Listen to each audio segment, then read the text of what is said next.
tea sippers, and you know what time it is. I hope you have all of your crumpets together because it's time to dish tea. And you're dishing tea, darlings, with Big Meat.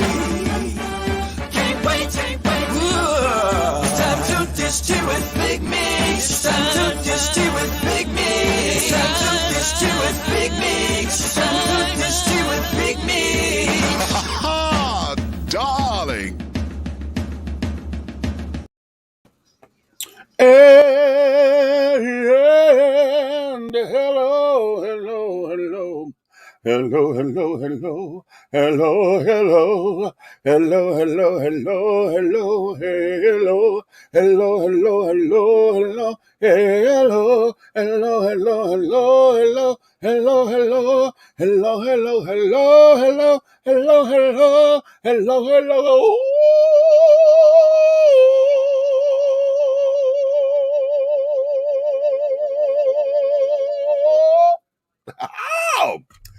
And hello out there, hello to all of my tea sippers, my crumpet dunkers, my tea brewers, my pot stirrers, and my tea leaf readers. What's your tea, my darlings? What's your tea?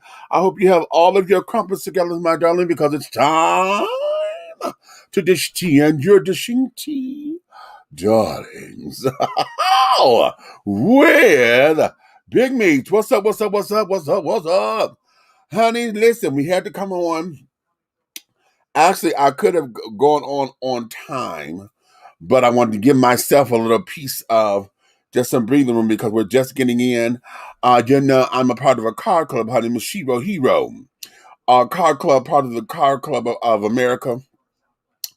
And we were meeting today, one of our monthly meetings. And so what happened was after the meeting, one of the someone who's a part of the CCOA, Car Club of America, who belongs to another car club. Today was his birthday.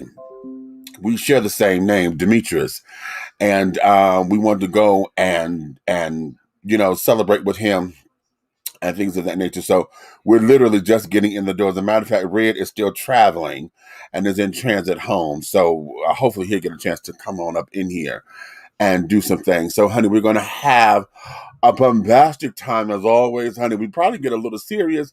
It's probably going to get a little emotional today because when I get into what I'm going to talk about, it's going to take us there, honey, because all of us have been holding back tears and carrying on being at this birthday party because we wanted to be it's absolutely a party, but what it's turned into is just a celebration. It's a complete and utter celebration of life. Okay, in ways that, wow, it's breathtaking. I titled today's show, When You Realize That You Are Because God Is. Okay, when you realize that you are because God is. Okay, and I don't want to take it into a complete religious atmosphere or whatever. However, today is going to be one of those days where we're going to sit down and learn how to count our blessings. Okay, because there's so many times we have taken the small things for granted. But when you realize how significant the small things are, okay, when you realize the idea of being able to pat your foot to some music, something that you think is not significant, but when you realize when you can't do it, or there's a struggle to do it, and when you realize, honey, when you're able to do it because they told you that you couldn't, they told you that you couldn't.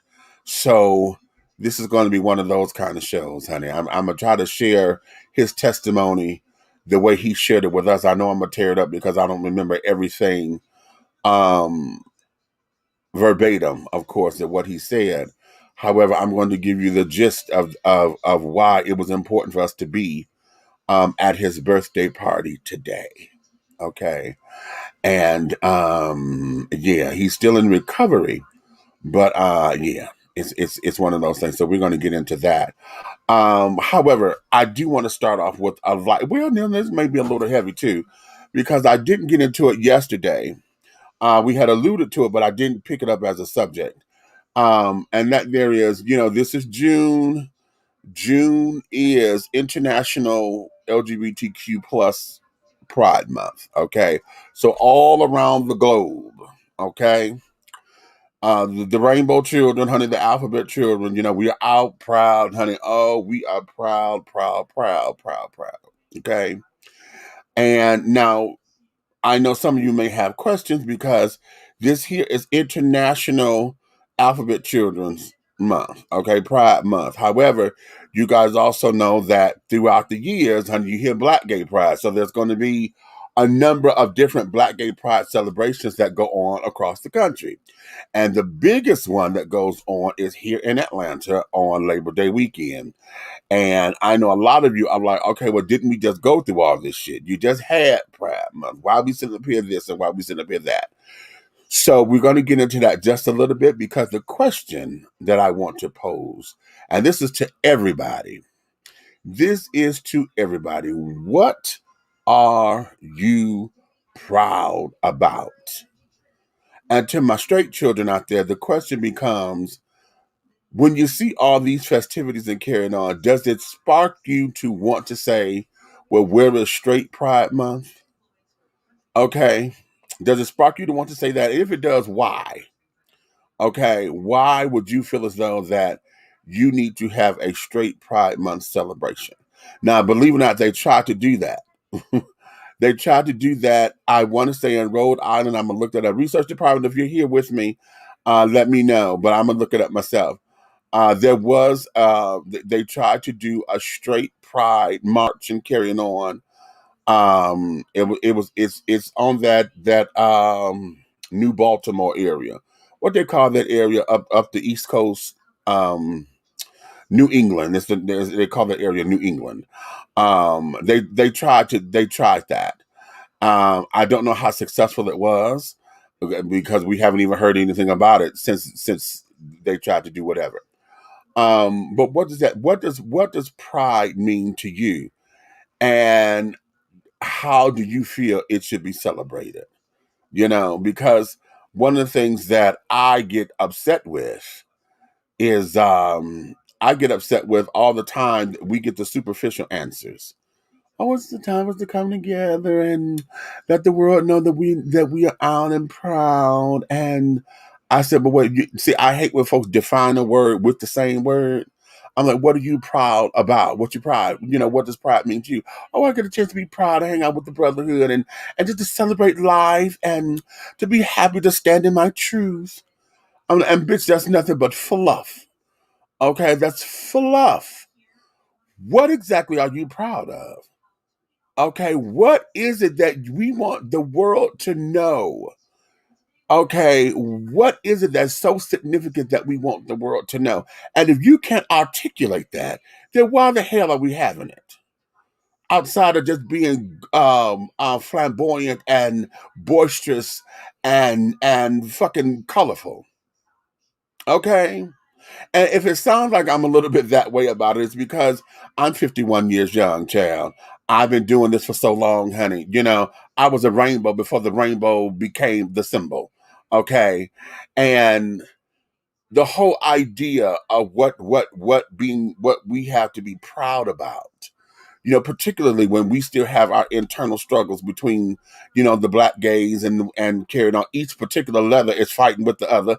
The L's don't like the G's. The G's and the L's can't stand the B's. And then nobody likes the T's. Everybody's trying to figure out what the hell is the Q because there's two Q's. Okay. Um, and God help us, nobody understands what the hell the I is supposed to represent because intersex. How is it that the intersex children become a part of the alphabet children? Okay, and I do have a theory about it. I won't say a definition. I have a theory about it, but the intersex children, that has nothing to do with sexuality at all. The intersexual children, that's how they were born. Okay, they were born with both sex organs and carrying on, and this, that, and the other. So that's a whole different thing. Okay, has nothing to do with being able to express how and who they love or whatever. That's what lesbian, gay, bi means. You know what I'm saying? That there is part of the culture, being able to express who I am and who I love sexually or in a romantic effort, because that's what part of that definition is. Now there's a culture behind it, okay, and this, that, and the other. All of y'all, the A's, honey, the A in it. Okay, that there has become a new phenomenon. And as of 2015, they added the damn P. And the P supposed to be for pansexual. And then the pedophile children are trying to slide in up under the P and try to get their thing. So it becomes this whole whirlwind of what we have to deal with. So when I ask the question, what are you proud about? And you can't articulate it, then honey, we have a problem. My straight children, when you see the pride rainbows and when you see gay pride and the alphabet children celebrating pride, what do you think it means to you? Huh? So I'm gonna throw that your way too. What do you think that it means to you? See, because oh honey, yeah, I want to get kind of deep with this, because what I want us to do is to be able to have this conversation so that every year when Pride come up, for those of y'all who are over it, because there's a number of us who are over it, I don't need not another rainbow shit. Okay, I don't need no more rainbow flags. I don't need no more rainbow little sweatbands. So I can have my little Wonder Woman bracelets on. I don't need no more, honey. I've been child. Okay. And some of the outfits are cute, they're cute, but some of it I've outgrown. Okay, now 20 years ago, yeah, I wore it and but would I wear it now? I don't know. Some of it, there's a couple of pieces that I would, but some of it I don't have to, because I don't have to try that hard anymore. At this particular stage of the game, it is, if you don't know by now, honey, God, shame on you. If you don't know by now, shame the fuck on you. Okay, so we're going to get into that. And then I want y'all to know, how many of y'all know that June is also, they have other events and other specialties that we celebrate in June? How many of y'all know that June, what they call it, the National Fight the Fly, no, Fight the Dirty Fly month? And that's pest control. The flies, because now, with the fly swatters and carrying on to kill flies and all that, June is the national fight the fly, the dirty fly month. Yeah, I call it pest control month. Okay. How many of y'all knew that? How many of y'all knew that June is also National Iced Tea Month? Yeah, I just found this out too, child. National Iced Tea Month. Okay. How many of y'all knew that June is also National Turkey Lovers Month? So, honey, listen, get your glass of iced tea, make your lovely old turkey sandwich, honey. Okay, and you could and see, you could be celebrating the turkey pride, honey, your iced tea pride. Okay. And if you'd like to have cream in your tea, because June is also National Dairy Month. Uh-huh. Uh-huh. Now that's just a few. I have a few more that I'm gonna get into. But what I'm gonna do now, let me take my first commercial break. And because we do have a paid sponsor. Okay. I'm gonna let you hear. She said, wait. Wait. Marinate. I'm gonna let you in after the commercial. She said, oh, let me in here.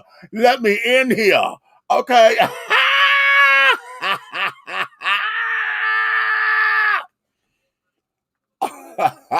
We'll be right back. Angelo Ellerby, the Henry Higgins of hip hop, is the founder, president, and CEO of Double Exposure Media Relations. Double Exposure Media Relations is a full-service public relations, marketing, and artist development firm specializing in publicity, photography, artist promotion and artist development, makeup artistry, event production, and EPK development. Celebrating over 45 years in the industry, Angelo believes that a culture that does not take care of nor respect its artists is a culture that leaves nothing behind to appreciate. Let Angelo help you make dollars and cents of the entertainment industry. Contact Double Exposure Media Relations at 201-224-6570. That's 201-224-6570. Try this as an affirmation. I don't chase, I attract what belongs to me will simply find me. I need you to come and take away my pressure.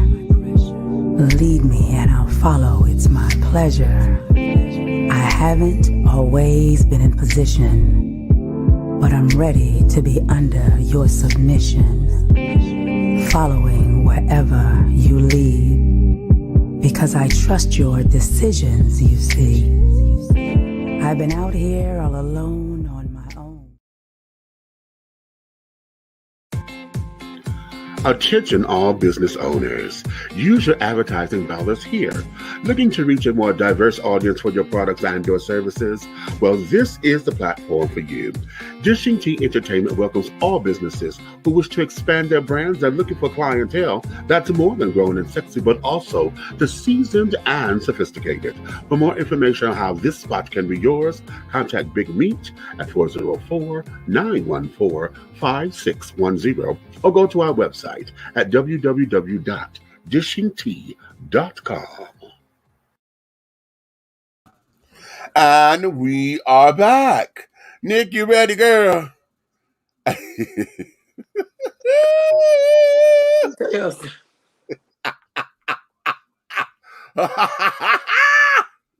Turkey Day.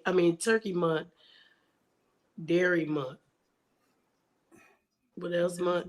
Wait a minute, hold on. Okay, yeah, so let's get into it. Let me I get know into about, National Gay Pride, Black Music Month. Yeah. It's Nikki's month. Let's make Okay. that absolutely. Would you say let's say that loudly? Okay. Loud and proud. Tomorrow, just in case y'all don't know, tomorrow is my birthday.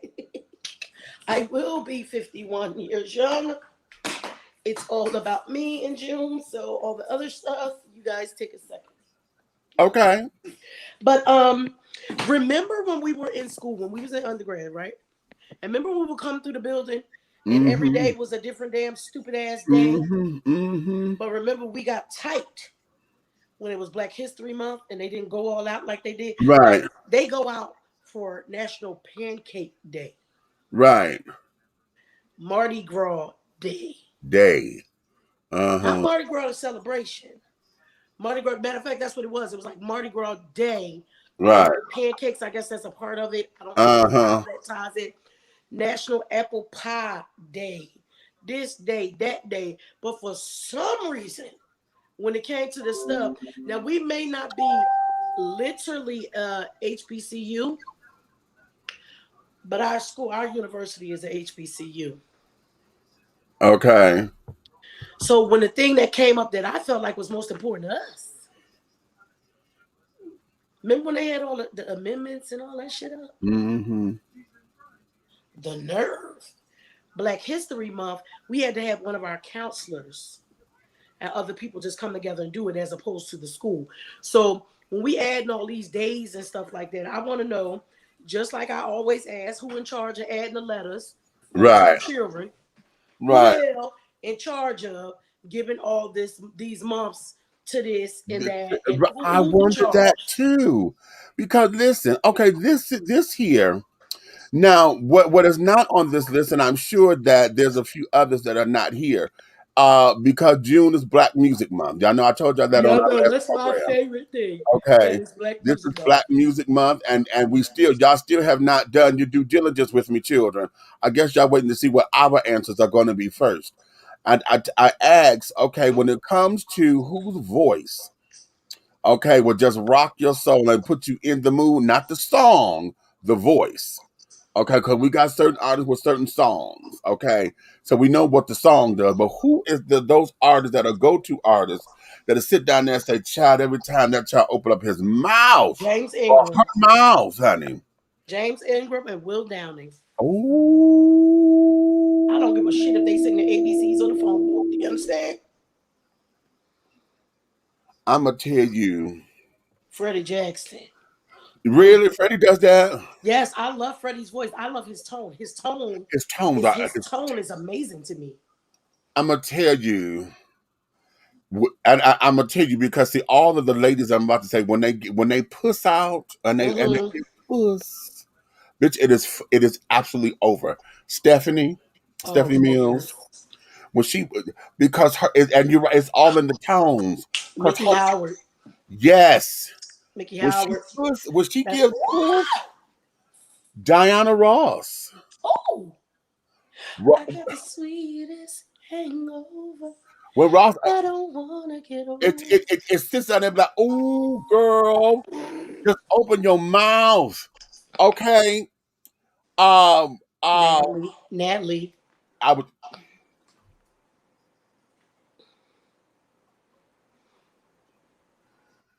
I told y'all, for Natalie Cole, is those popular songs that y'all know. And for me, it was her song Joey.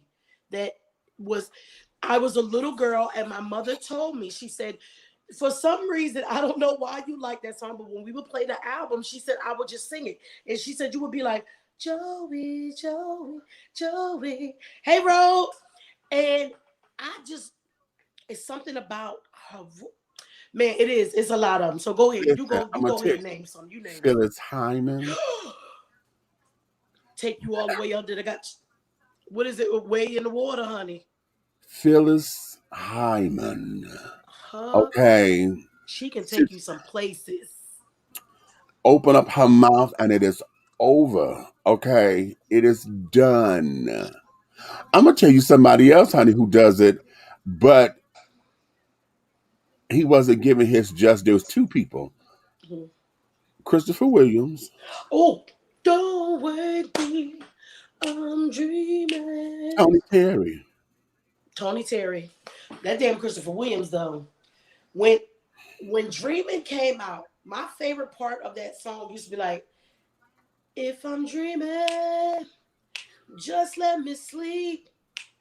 Don't wake me up till my dream is complete. Let me tell you something. Something about that part of that song would always be amazing. Okay. His voice was amazing. Tony has one of those classic. Tony, listen. It's a classic sound. I'm gonna tell you something. I went to go see him in concert a couple of times, but when he was down at the City Winery, is what I'm gonna tell you. That's time I didn't go, right? No, that was down here at Grown Folks. Right. I didn't go. Okay. I went to go see him by myself down at City Winery, right? Mm-hmm. And it's one thing when you hear them sing their own songs, okay? Because you know what they're gonna do is they shit. Tony did this set, and he got to singing his favorite songs. And he made it a whole love ballad set. When I tell you, me and all the bitches that was around me, because I was right at the stage, and I did that on purpose because I didn't tell them I was coming, right? Mm-hmm. And I got him because I'm sitting right there at the stage, and he said today, because when you on stage, you don't look at nobody, you just look out. You just look around, and every now and then you actually look. Baby, because he was saying hi to everybody, just having to look down, and you're like, hey, me, just say, hey, baby, I told you I was coming, but that's one of the people who that I support because he's been just a friend to the show, right. And I said, but I'm telling you, girl, we all got moist. We all got moist. That motherfucker sat down there, and all of us got to screaming. I said, boy. Mr. Terry, I know you got a wife. I know you got children. But you're going to have to stop doing that to me. You can't do that to me. You heterosexual. I just thought about somebody else. Sherelle. And just like with Terry, when you get to hear them in an live, because I heard of yes. Let me tell you something. Ain't nothing like hearing them in an intimate setting. And I say Mickey because I love Mickey because I've been in there when she's rehearsing. Yeah. Uh-huh. Sherelle, intimate setting. And I think we were in Vilsack, Germany. I forget. We might have been in Amber. I don't know. Like on the bass. She was on one of the bass clubs. Small little place. It was then I realized it's mine too, Anthony. When your birthday? My birthday tomorrow. that it wasn't Tony about Terry, Amy, Tony Terry. It wasn't just about the songs that we knew. Like you said, she go to sing some other stuff, and that. Okay. And that damn Michelle Farrell. And then don't let her and Will Downing be on that same damn stage together.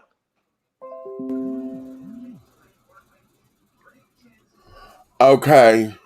And Miss Baker. Don't do Listen, what she said, video reference, couldn't help my... okay. It's so many. Couldn't help myself. Okay. Listen, there are so many artists and things.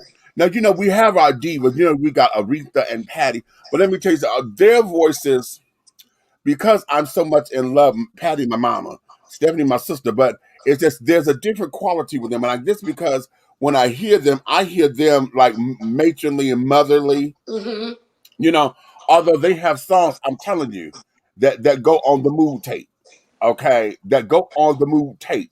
But to hear their voices, I don't necessarily think sexy or put in the mood. It's just, it is. Their thing is what it is. They are powerful, and when I hear their voice, it's like they finna slay. Right. Okay, they finna go. Those are the voices that are going to let have. Gladys, let have. Okay, let you have it, honey. Okay. Well, Miss Gladys just belled out and say, he's leaving.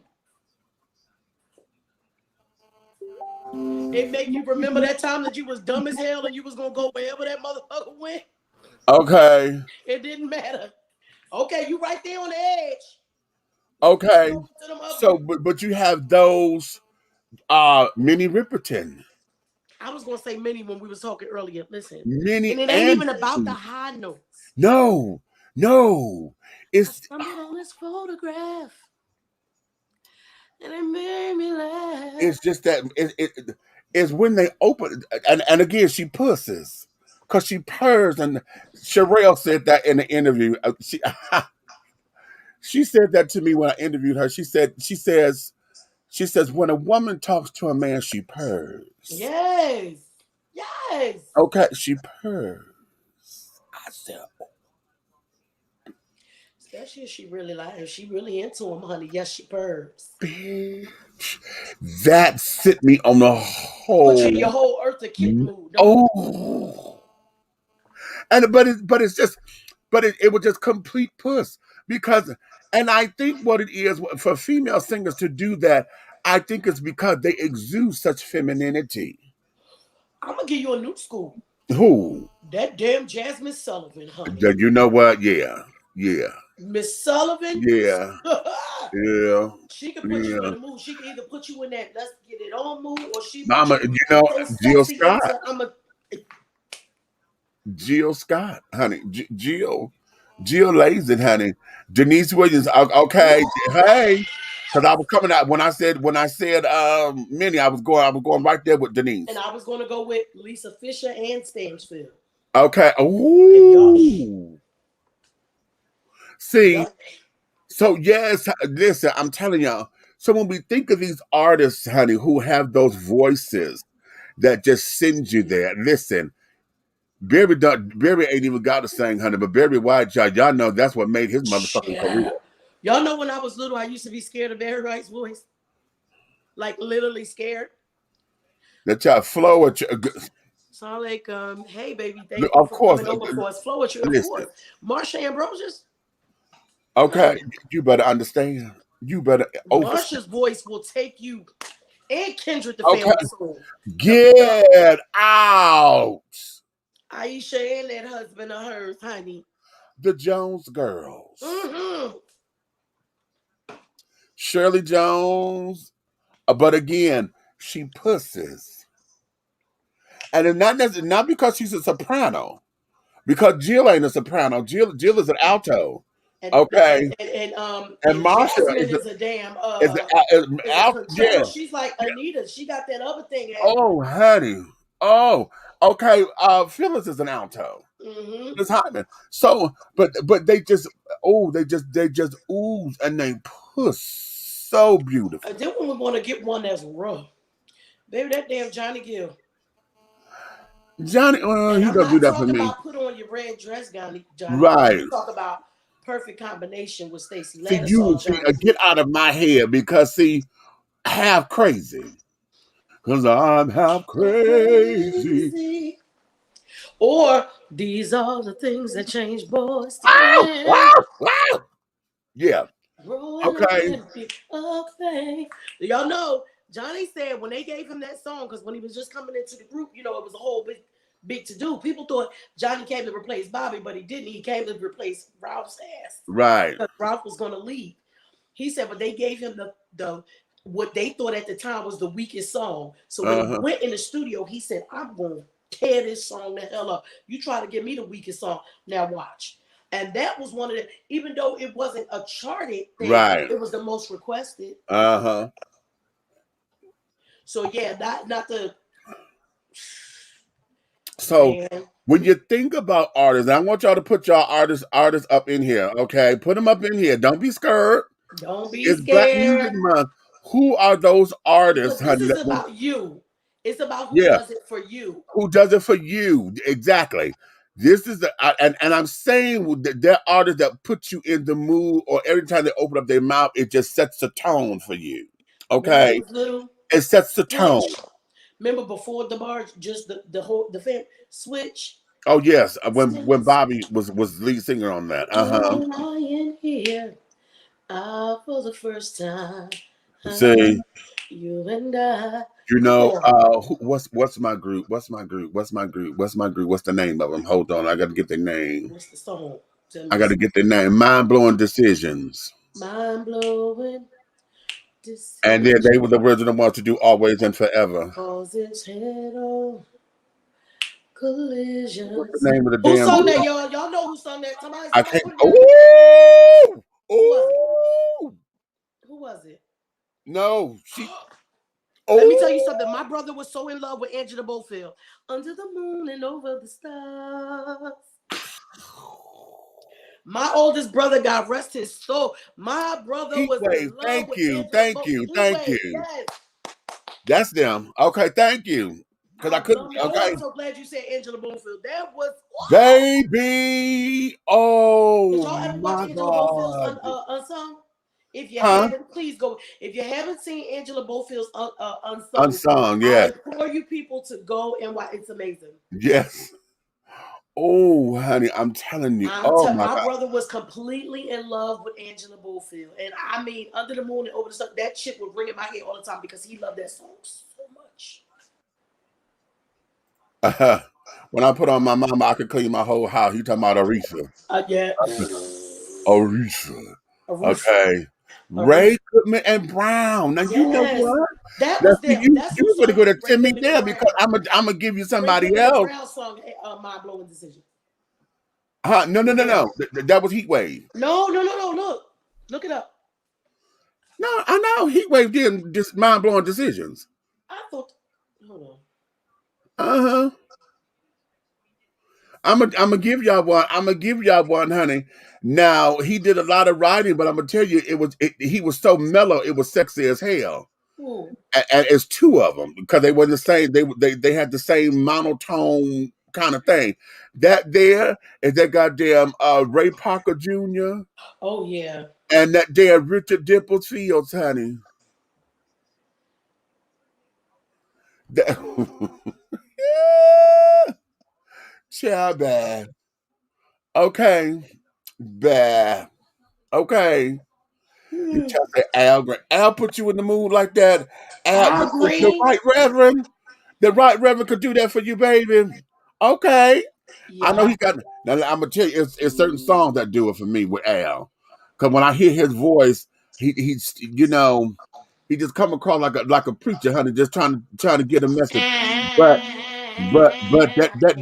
that damn. What do you do with a?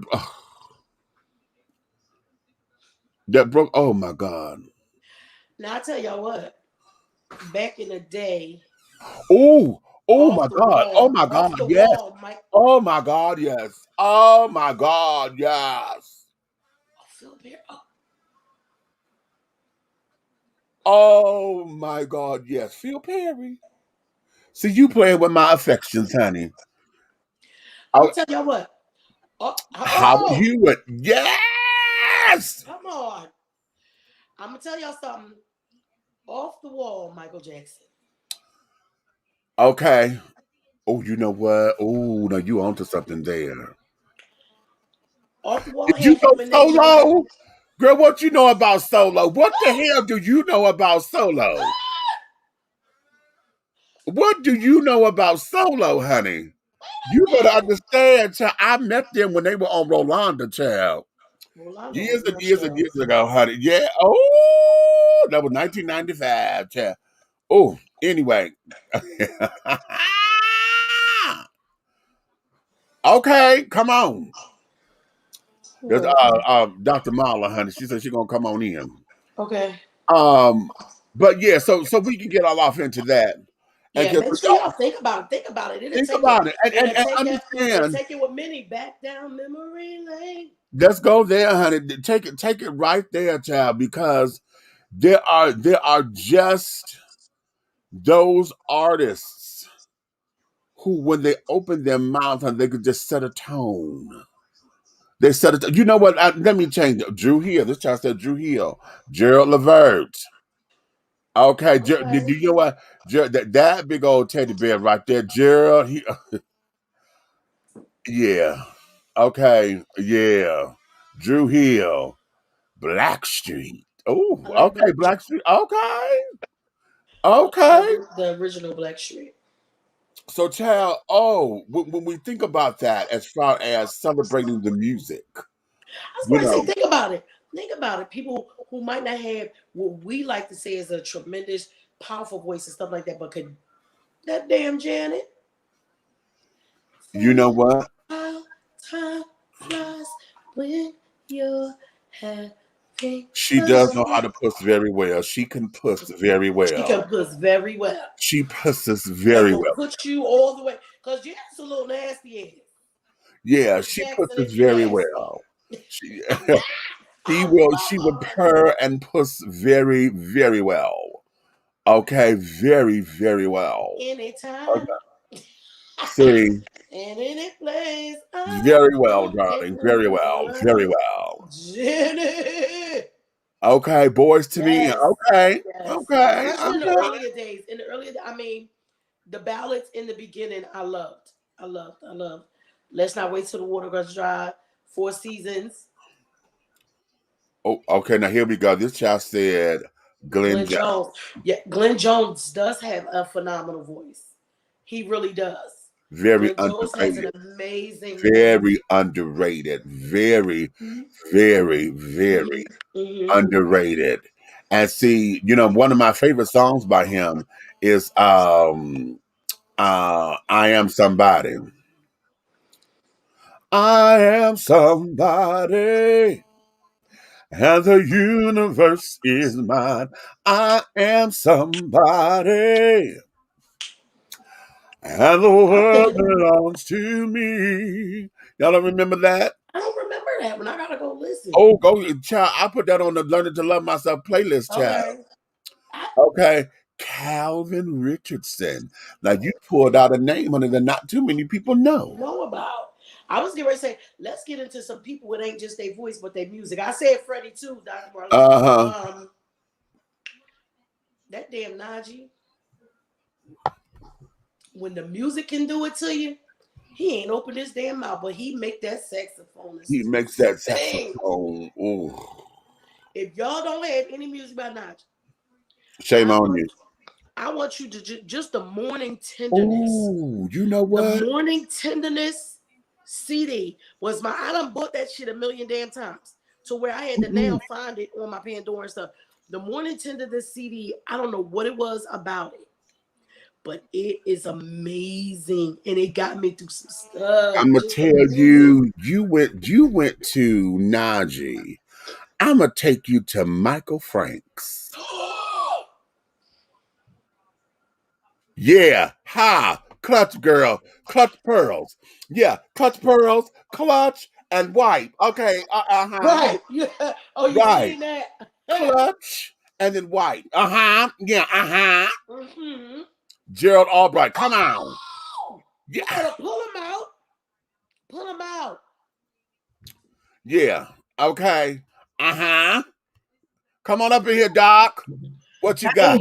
Hey, Hey, how are y'all doing we tonight? are It's good. Dr. Boney James. Now, Boney James, don't you do that. Don't you do Boney James, one of my favorite. This time. I love him. No. You about to send me to you about to send me out the roof. Okay. Boney James, Najee, Y'all done George named all the Benson. ones I would have named. I love me some George Benson. I like George Benson. Al Jarreau. Damn it. Girl, Yep. Al Jarreau, yep. Come on, don't do me. Yep. Don't do me. you better do This your must hair. be yours, Cole You better Books do and your House hair. Photos. Don't This you do yours, me. Meech, this is yours. Oh, okay. I'm gonna leave it in the car. When she drop me off at the airport, I'll tell her to drop it off. Lord have mercy. This just David Sanborn. Okay. Come on. Come on, let's Okay. do this jazz thing. Okay. I Now even we like ha- Kenny G, y'all. I swear, I like because he Kenny do G. something. I like Kenny G. Because Kenny play that little saxophone too. Come on, little white boy, you play that saxophone. It just said Leela James. Let me tell y'all something about me. Would you catch me if I fall for you? If y'all don't know that song by Leela James, You know what? ooh. Would you catch me if I fall for you? That is one singing little heifer there. Yeah. Listen, when I she throw sat shoes, down my boots, there, my purse, and everything in her ass. I promise you. when she redid, what's the title of the song? Yeah, that's it. When she did, baby, I'm scared of you. Because Leela that's a got remake. something special. That's a remake. That's a cover song. But Yo, Leela is something else. when that girl sits down there and pushes that song, and she gets right there. I don't believe in magic. I believe in love everlasting. I love that girl. I'm so glad somebody said her name. Oh my God! Wait a minute, I'm Well, happy. who said that, bro? Ooh. I don't know who said it, but thank you, because I love me some Leela James. That little pint-sized little lady there. Kirk Whalum, come on. Oh wait, I don't know Kurt Whalum. I don't know that. Oh, child, you don't know Kirk? I said Michelle Farrell. Yes, that's my baby. No, I'm about to look him up though. I might know the music and I know the person. Kirk. You better get into some Kirk.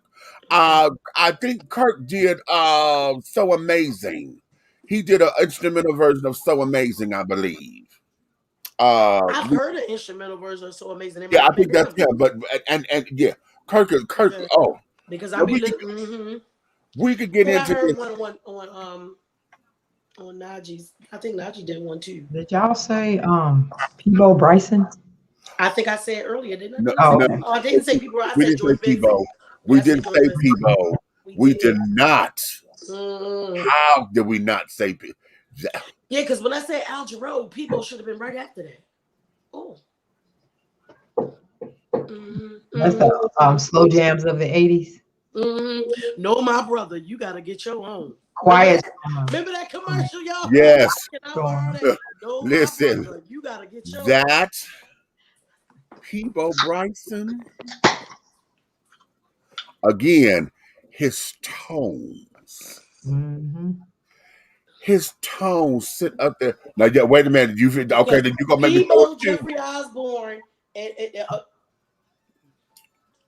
You gonna make me throw a shoe. You gonna make me throw a shoe. My baby right you there. Gonna make me throw a shoe. Now, y'all know that's my sister. Y'all know Selena is my sister all day. Y'all know that's my sister right there. Okay? Shut your mouth, bitch, and do your makeup, honey. Get out of grown folks' business. Okay? Okay? That's my sister right there. Okay? Yes. Randy Crawford. Come on now. Now Nicole. Yeah. Princess, look at you showing out. Randy Crawford. Princess is showing out. Okay, come on now. Okay, now you know that's my other sister Now, right y'all there. already know I love me some One of my Melba big Moore, honey. sisters, Miss I love me some Melba. Melba Moore. Miss I love her. Melba. Honey. When Teddy said, "Turn off the lights," P come out. You better say that. That's my baby right there. That's my baby. Teddy P. Y'all know that's home. Oh, That's Teddy home P. for me. So You said Okay. I said that's home for me. Yeah. You know, even before he was just Teddy, he was a blue dope. And y'all know my uncle was writing them songs. Honey. Okay. So Mm. y'all keep putting the music up in there. Let me do this because see, again, we're talking about what June celebrates. So let's go down. So we know it's Pride Month. We know it's Black Music Month. It is Aquarium Month. It is Aquarium. Candy Why Month. Aquarium month can't be when it's Aquarius? I don't know. Right. I ain't never heard of Aquarium Month, so Most of the stuff they starting to celebrate now. Now I ain't mad at the turkey month because I love me's a good turkey sandwich. Well, why? How come that's not in November? Somewhere? How come that's not in November? What?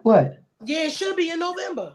It What? should be in What? November. June is turkey month. This Turkey month. everything that I'm naming now are all of the things that are these are the celebrations that June has. Okay. Uh-huh. What are overshadowing everything else is that June is International LGBTQ plus Pride Month. Okay.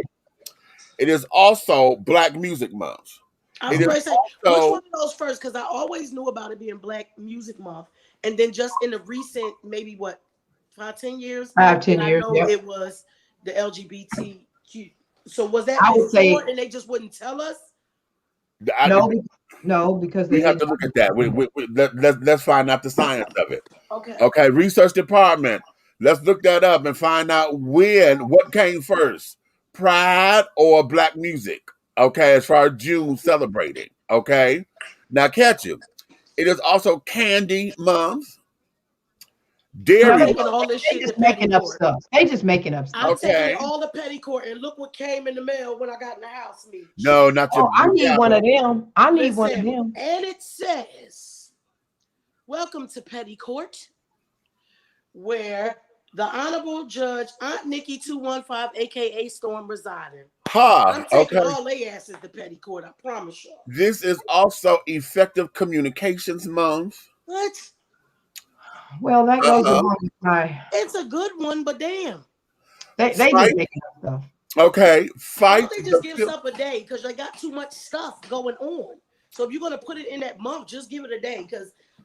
Well, no, because there's certain things. This is the month that they do all this, but there's certain things there's certain things that have weeks, and then there's certain things that have days. Okay, so this is Effective Communications Month. This is Fight the Filthy Fly Month. I was telling y'all you said that. Well, that's the pest control. The Great Outdoors Month. It's June. National Accordion Awareness Month. Accordion. Who what? Accordion? National Accordion Awareness Month. Okay. Tap that twice. Tap that twice. That one is out of here. Accordion. The damn instrument? The instrument, yeah. How the hell you lying? No. National Adopt a Cat Month. I ain't mad at the cat people. I mean, it ain't. I ain't mad at the cat people, but I mean, come on, you can adopt a cat any day. I mean, come on. Shit, it's harder to adopt a cat than it is to adopt a kid nowadays. I swear. Right. National Fresh Fruits and Vegetables Month. Okay, I'll rock with that. All that's stupid to me. That part. Okay. I ain't mad at that one. I told y'all there's National Iced Tea Month. Yeah, I don't drink iced tea, so that one can get out of here. Okay. I like iced tea. Can you take that hit back? No. I drink water. I drink water and one iced coffee in the morning. They can keep it's Rose Month. Can we have a Rose Month? Rose. Like Rose. The flower. Okay, Rose Month. And then there is turkeys. This is Turkeys Lovers Month. But I Okay. just feel like that. Yeah, I feel like it's misplaced. I love turkey, and I love me a good roasted turkey sandwich, as long as it's actually from the turkey. But I feel like the month is misplaced. Everybody's going to be eating turkey in November, so why y'all can't just give it to November? Exactly. You know what, child? Don't do it. Yeah, can we write in about that somewhere? I mean, Yeah, find like out. that's what we're trying to find out, Dr. Marla. Who the hell get to choose? I want to know who get to choose the letters from the LGBTQ and then the rest of the letters for the alphabet kids. And I want to know who the hell is in charge of making all this shit. Who get to say who gets to say that? That's what we need to know. Somebody ask they. I mean, do they have hat month? I mean, they should have hat month. I mean, dress month. I'm sure they probably do. I'm telling They you, probably Dr. do. They got like National Pancake Day, National Donut Day, National Apple Pie Day, Waffle Iron Day. What? Waffle Iron Day. Why can't it just be National Waffle Day? What the hell? No, June 29th is Waffle Iron Day. And what you supposed to do? Waffle Iron Day celebrates the great kitchen gadgets that make tasty waffles. Waffles are cooked between two metal plates. A waffle iron is powered by electricity to heat the plates and create light waffles ready for you to top with syrup and your favorite fruits. Waffles are good for breakfast. They are good for lunch and dinner too. That's absolutely petty, and they out of here. Now you know what? Well, hold on, because this is dumb as hell. This is the Waffle Iron Day. Yeah, not National Waffle Day. No, because Waffle Day is in March. So we got to celebrate the iron and the waffle. Wait a minute. Hold on. Wait. Just in clicking on this, honey. Now this is where it gets dumb. Because International Waffle Day is March 25th. Okay. National Waffle Day for us here in the United States is August 24th. Why we can't have the same day on International Day? I have no idea. Why can't? I mean, I'm trying to figure out why you got a Waffle Iron Day and a Waffle Day. But it's 3 days because it's Waffle Iron Day, National Waffle Day, and International Waffle Day. And they in 3 different damn days. And ain't none of them talking about the pancake. They leaving the pancake out. But we do have a pancake day because we celebrated that at school. Oh, okay. So there is one. I think it's on Mardi Gras Day or something like that. Whatever it is. Now the thing of it is that this here, that's just dumb. Okay, and some of this stuff, I'm like, okay, who makes this stuff up? Because everything has a day. I just need to know who has the authority. I just need to know. Right. Okay, because we got all these different days, What about the national day, the national calendar day? Okay. They have a national calendar day just for the calendar. Why? We celebrate it every day when we mark it on the calendar. Like what? How do you pick which? Yeah, y'all though. That just made me want some waffles. I swear to God, we don't talk about waffles so much. When we get off the air, I might run down the IHOP and just National radio. So, Cheryl, that there is what this, honey, listen. You hear? Research department, is y'all looking to see who? Oh, yeah. Okay, so in order to get to celebrate all those national days, you have to contact the portfolios, ambassadors. Let's see, wait a minute. You have to contact the National Day calendar to have your stuff put on there, and they vote on it. Register a national day. You have to register the day that you want it to be registered on. I'm registered. I'm about to come up with a whole bunch of shit then. Since y'all want so radio station programming, they have radio station programming day. I want National Braid Day since I just got my hair braided today. And I'm still feeling I want National Marla Day. Listen, tomorrow is National Day. Tomorrow is National Aunt Nikki Day. Every June 6th, I need that to be National Aunt Nikki Day. It's my birthday and I want it. I need y'all to sign a petition. How many signatures do I need, Dr. Marlon? They don't say nothing about that. I think literally all you do is Uncle Meech Day. Listen. It looks like only thing you really do is go and you just register the day that you want, and they give it to you, and put a trademark license on it. Send it to put it in the chat, Dr. Marlon. Okay. Y'all want to keep on making bad? Okay. Hold on. Okay. I'm gonna have Alo Nana Day, Dish and T Day. Let's talk with our Nikki Day, Nighthawk Network Day. We gonna have all kinds of days. Wow. We celebrating. We celebrate. Y'all want a day? Y'all want a day? Everybody put y'all days in the damn thing. Let Dr. Marlon tell us what it is. We gonna for calendar. Okay. Oh, that I said National Fair. I'm typing on my phone to put it in here. Okay. I bet you they got something like National Dress Your Dog Day. Oh, okay. Here we go. Here we go. Here we go. What you got? Black Music Month came first. Okay, that's what I thought because I knew that makes Black sense. Music Month for a long time. Black Music Month came first. It was initiated as Black Music Month by President Jimmy Carter. That's what I thought. I always on June 7th, 1979. I knew about it for a long time, but the reason why I asked is because a lot of times when it comes to our alphabet kids, there are things that happen and they hide them from us. Uh-huh. And because of social media, now we get to hear a lot of things, whether it be with them or us as Black people.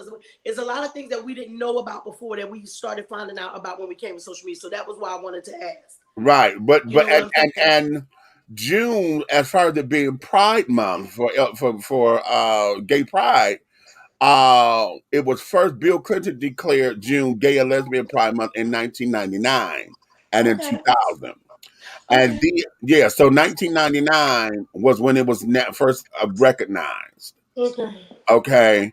And between 2000 and 2009, I don't know if we had any national I know we did, but as far as the government recognizing it, I don't remember it being recognized as that because then it said from 2009 to 2016, President Obama declared it. He made the declaration. Oh, okay. So maybe Clinton might have put it in. Yeah, Clinton put it in. So it was first declared in 1999. So we got a whole 20-year gap. I was getting ready to say, but the Bushes probably had something to do with it not going. Right. So, oh Lord, this is just so much to type. I'm gonna see if I can. Okay. I was gonna say you can't just share it. Don't you do it? Don't do me. Monifa's a singing fool too. Yes, she is. She is. Okay. Yes, Miss Etta Jane. I'm gonna tell y'all something though, Miss Etta Jane. Hold on, I'm gonna take a picture and do it. I'm not the biggest Beyonce fan, but I am a fan. I will say I'm a fan because I started realizing that I liked a lot of her music that I never realized I liked so much of it. I'm gonna say this now because I need somebody to maybe correct me if I'm wrong. I'm adjusting my heating pad, y'all. Okay, so when Miss Etta got upset with Beyonce about singing her song, I took it in a way of, I feel like you being a little hateful because there are a lot of children who didn't know that song existed. Right. And she brought light to it, and she played you in a movie. And I honestly believe that she was trying to pay homage to you. Don't do me. Don't do. Right. See, you trying to hit below the belt. Nancy Wilson, Martha Washington. Don't do it. Don't. Okay. Don't you start. Don't you start. See, ooh, you about to make. I took all that as Etta was up there on stage. I don't think she was absolutely. I took it that she wasn't necessarily mad at Beyonce. I think she was trying to be funny. You know how old folks do when they in their ways. Because after that, and it had to stink on it. She and Beyonce became the best of friends. Oh, okay. Because I just felt like it was just like a little. I was like, "Dang, Miss Ella, we know you, but our kids may not. Well, my kids, right? They know music, but not everybody knew it. That shed a whole new generation on who you were and your song, and it just was like." Y'all know how our old aunties and stuff can get shady. Right. She put me right in there with Aunt Dion when she was acting like that. I was like, oh, Miss Etta is shady. Girl. I'll say Aunt Dion is shady as hell. Okay. So let's do this because we can go on that. So we got all of what the June stuff is, right? Okay. We're going to get into the serious stuff about what we celebrated today. Yeah, well, I'm not yet because I'm stick here with June. Okay. because I want to know. The question is, what are you proud of? And that goes across the board, Oh, whether you're LGBT or not. Because for my straight children, whenever the Pride Month come along, do you get a sense of pride, or does that make you want to say, "Well, where?" Because what I know that some folks do, the ignorant folks want to say, "Well, how come we don't have no straight pride?" You know, no, and no, because that's never mind. It's uh, just like when white people say, "Well, we don't get a White History Month." History It's Month, the Right. right? same Okay, it's shit. Yeah, dumb. same thing. Same Um, thing. but but what are you proud of? And I always ask this of every time I go to a pride event, and I always sit around and I try to have quarter say, okay, tell me what does pride mean to you? What are you proud of? And we always get the fluff. I don't want the fluff. I want the substance. Don't give me the cake and the icing, honey. I mean the icing. Give me the cake. I want to see how moist this cake is. Because we already know the icing gonna be sweet. I guess for me, like I don't even think about it when we're. I mean, I'm happy. Like my daughters, you guys all know that both my daughters are gay, but they don't never really. They might go to a pride event or something like that, but they don't never really get into it being a big deal. So I guess it ain't never been a big. I ain't never thought about it one way or the other. I get happy when Meech go to pride stuff because I know he gonna show out and I be waiting for the pictures. Who are some of the younger artists that do it for you? Some of the That's why I younger said artists, Jasmine Sullivan does it Jasmine for me. Sullivan, Fantasia. Oh, That girl absolutely. Oh, opens up. absolutely fantastic. Fantasia. Even Jennifer Hudson when they Tasha live. Cobbs, Tasha Cobbs. I mean, if you're gonna go I mean, Yeah, Tasha I Cobbs. was she's gonna good. name some religious artists on that other You one. Go better ahead. name them. You better Go name Oh, them. ahead. yeah, I but like that little girl. What's her name? Corinne Hawthorne. You like yeah, Korean? yeah, Won't he do it? yeah, I'm gonna Steady tell Willie. you. yeah, I'm gonna tell That's my you. anthem. yeah. And Unstoppable. Them two songs. They get me up. Listen. Some of the young cats. Kiera.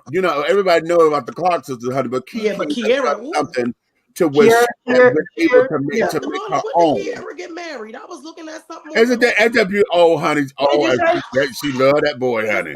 in my heart, I think Kiera's still a little girl. So I'm like, Uh-huh. I said, Kiera got what? I was on YouTube. I said, Yeah. wait a minute. Who told Okay, Kiera my she was old enough to get husband. married? Okay. Oh, and she says that so. Oh, I'm like, girl, you She better in write a love. lot of queens, because she. Oh, my husband. Oh, she in love, honey. But Let she me in see. love. Who That else? girl in love, and he in love with her, and he treats Sinach. Have you her. heard of Sinach? Yes, Yeah. Tanach? Who is it? Well, Sanat. I know. Oh, Sinach. I was gonna say I know. Sinach. I was Uh-huh. gonna say I Yeah. know Tinashe. Mm-hmm. Okay. So, yeah. And some of the younger ones. Let me see. Who are some of the other ones? Because it's I like Ella May. I Ella. love Yeah, Ella May. Ella May. Ella Yeah. May's tone is amazing. Yes, yeah. Ella May and Her. I like her. her. Her is honey. Janae Aiko, little nasty ass too. She nasty. Oh, Rose, you know how much I love Avery.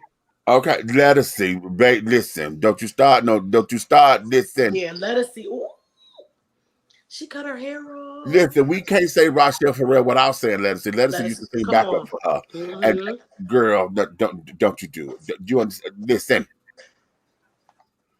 Okay. Don't get a live. Because I'm gonna tell you right now, there's some artists that are better to see live than I would actually pay to buy like their CDs. So that being like Jennifer Hudson, I want to see her live. Right. I'm not so sure I'm buying her music. But to hear her sing live is some amazing and I'm stuff. gonna give you one thing, because see, most of those folks are not recording artists. Right. They're live performers. Okay. All of our divas. Leandria.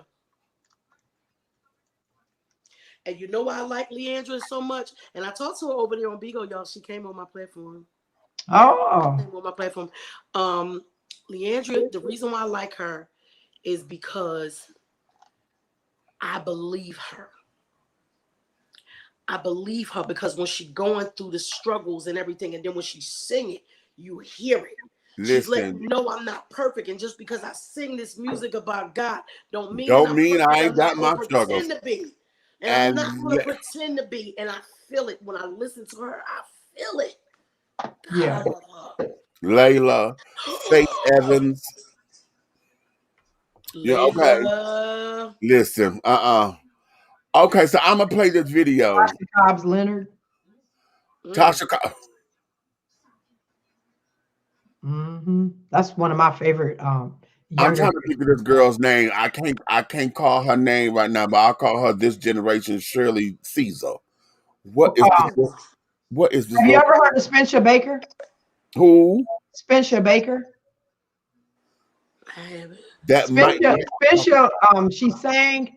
She's one of my old Sergeant Major's daughter, and she was on American Idol and something else. I can't remember what else. But she's been singing since she was like 12, and she sang some songs. She's good. She's actually off into some country music now. She's black. Okay. Okay.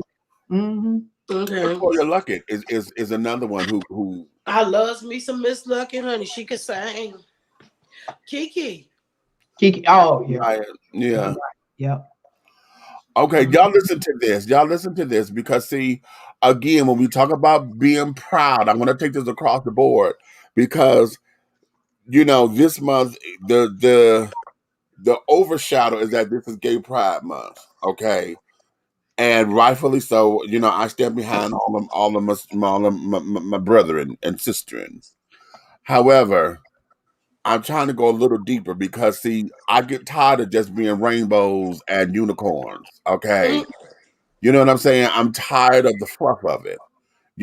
I'm tired of folks being able to, because you make it walk in the parade or whatever, and you get to hold hands with your boyfriend, and this is the month that you feel as though, or you act as if you feel as though, oh, I got a boyfriend, and I'm proud to be out, and this is the month, and I wonder if straight people actually feel this way. June becomes the month that I get to put it in your face, and ain't nothing you could do about it.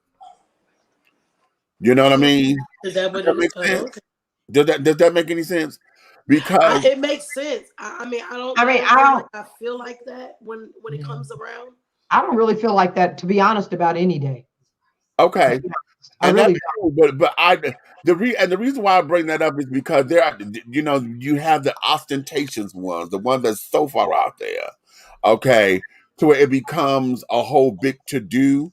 And then let me preface this because a lot of the times, most of those be the young kids, and I take myself back to when I was their age, and I know what that is. You're out, you proud, you have no hangups. You're as free as the wind on the beach, child. And you're able to get out there and let the folks know this is who I am. Okay, I feel supported by saying that. You got the support. You have you got the elders in the community or whatever. You're forging your way. I get all of that. But what I get upset about is that the elders have not sat down and passed down any other history or the history. Most of these kids don't even know. You don't know what it took for you to get here. So you could be a butch queen up in pumps walking the street without getting your ass handed to you. I fought that fight, honey, because I was a butch queen. I wasn't up in pumps, but I had my hair curled and I was carrying my purse and I was wearing purple and pink and purple, pink pants and a purple shirt. And then the next day I would wear purple pants and a pink shirt and have my goddamn my purse, my Jacqueline Smith. Yeah. I didn't have money. Come on, Jacqueline. And I love when I see her see a person somewhere and I just buy it. So when we talk about it, I think it's just something like, well, that you just have to be prideful in God, who God made you, however it is. And so that's why I say, for me, pride, having a pride day for anything, and I'm not speaking for the world, I'm just speaking for me. Right. But I kind of feel like it's like having all of a sudden just saying, well, we having a all holy day or all religious day. I like that. I like that. Okay. Kind of like convocation. Yeah. Right. I don't even like those, to be honest. Okay. Because you are a saint of God and you love God, you love him every day. So I don't need a special day to prove who I am. I don't need a special day to prove the Savior that I serve. I get where people want that, but I feel like my pride is who God made me anyway. Okay. Okay. Okay. Now that's cute. That's cute. That's cute. I like where that's going because we as black folks, we say, we black 365 days. Why we got to have a month? And if you're going to give us the shortest month of the year. Month of the year. But Exactly. that's why I loved when McDonald's had started that Black 365. 365. Uh-huh. I loved it Yeah. because it was like, let me show you, this is us every day. Every day. We are here every day.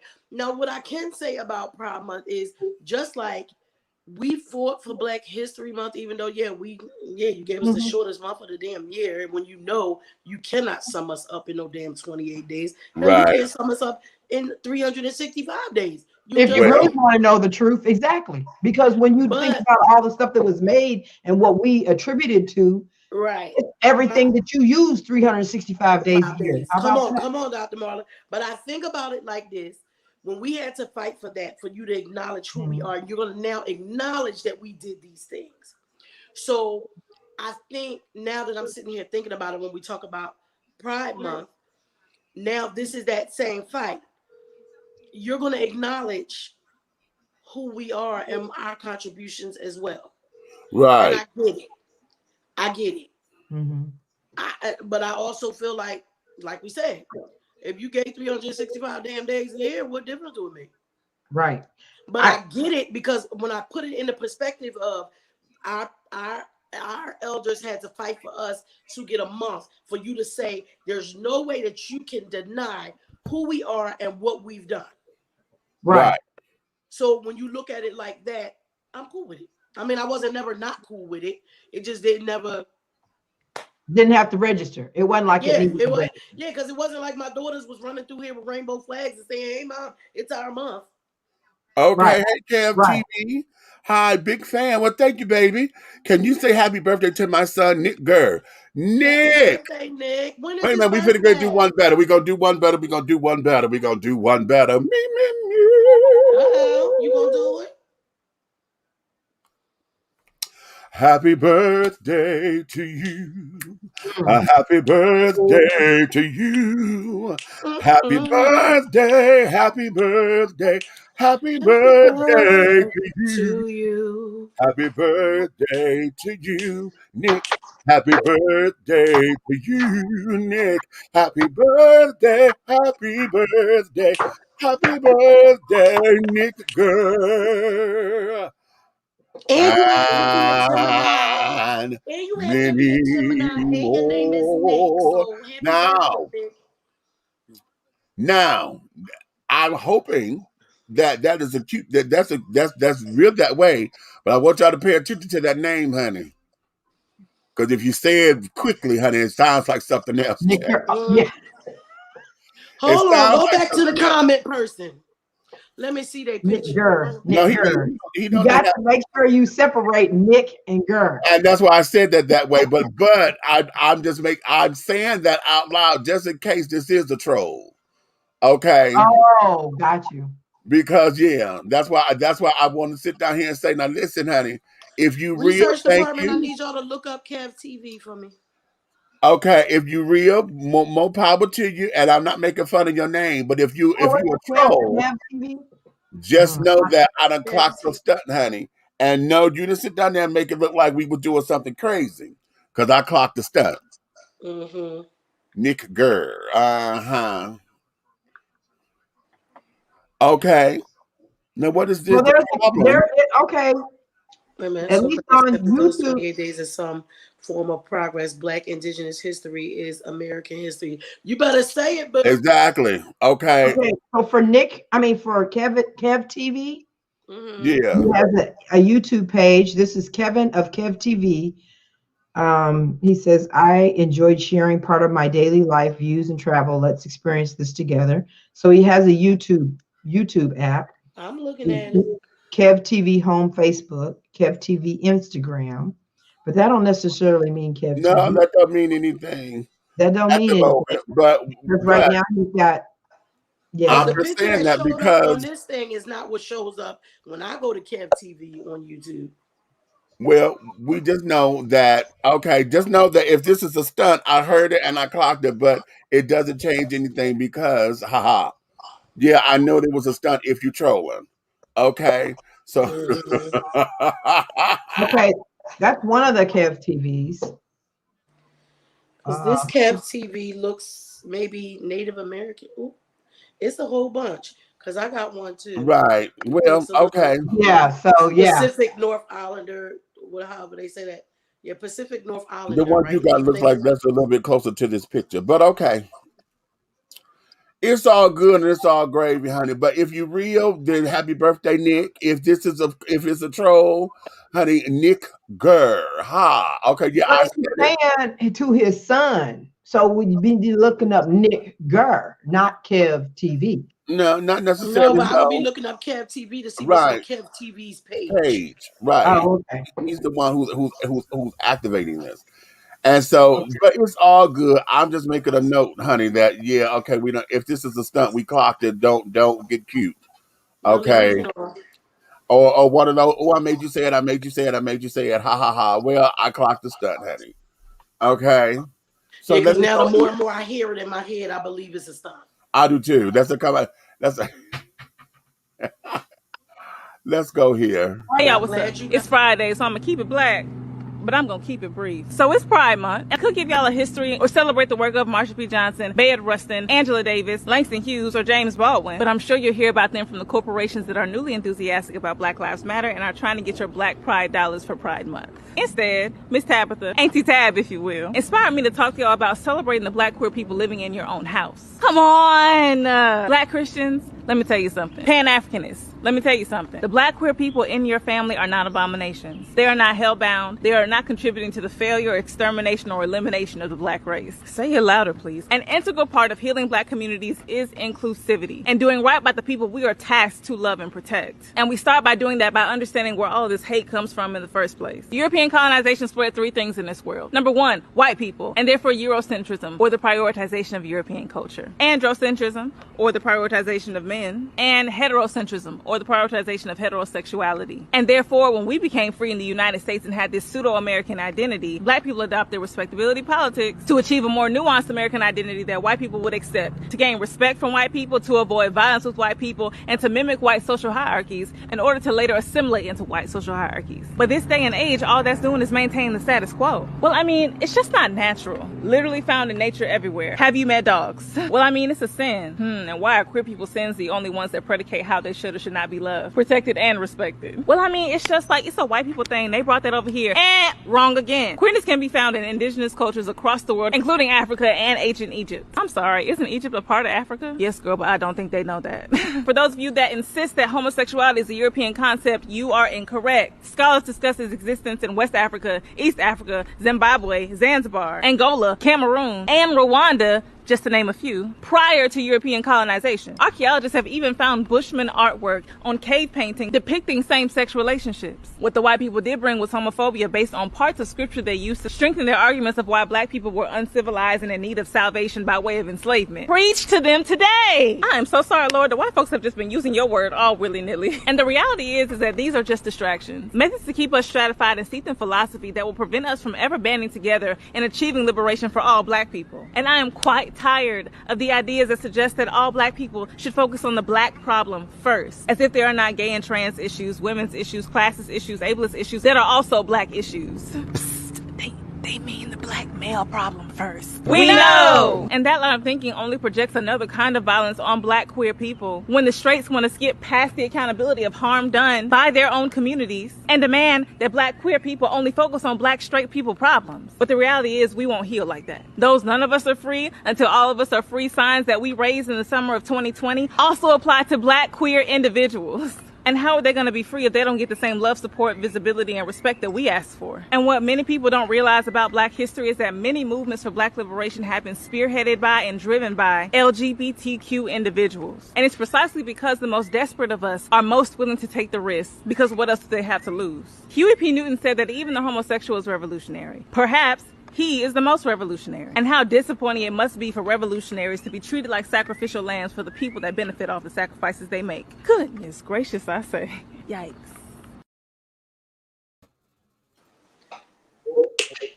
Yeah, baby, she done came through and gave it a baby.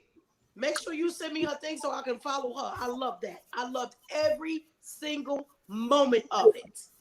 Was you here for it all? I was here for every word. And when she said, I'm sorry, Lord, the white folks been using your word all willy-nilly. Child almost fell out this damn chair. All week long. Okay. So I wanted, I was celebrating and carrying on and going into this whole thing. I wanted to play that particular clip because, see, this is International Gay Pride Month. But yet again, a lot of folks ask about why is it that we already have a gay pride, but why do we have so many Black gay pride celebrations? Because we don't have necessarily a Black gay pride month. What we have is each individual city do a Black gay pride celebration at a certain time of the year. That's how come it always seems as though it's gay pride.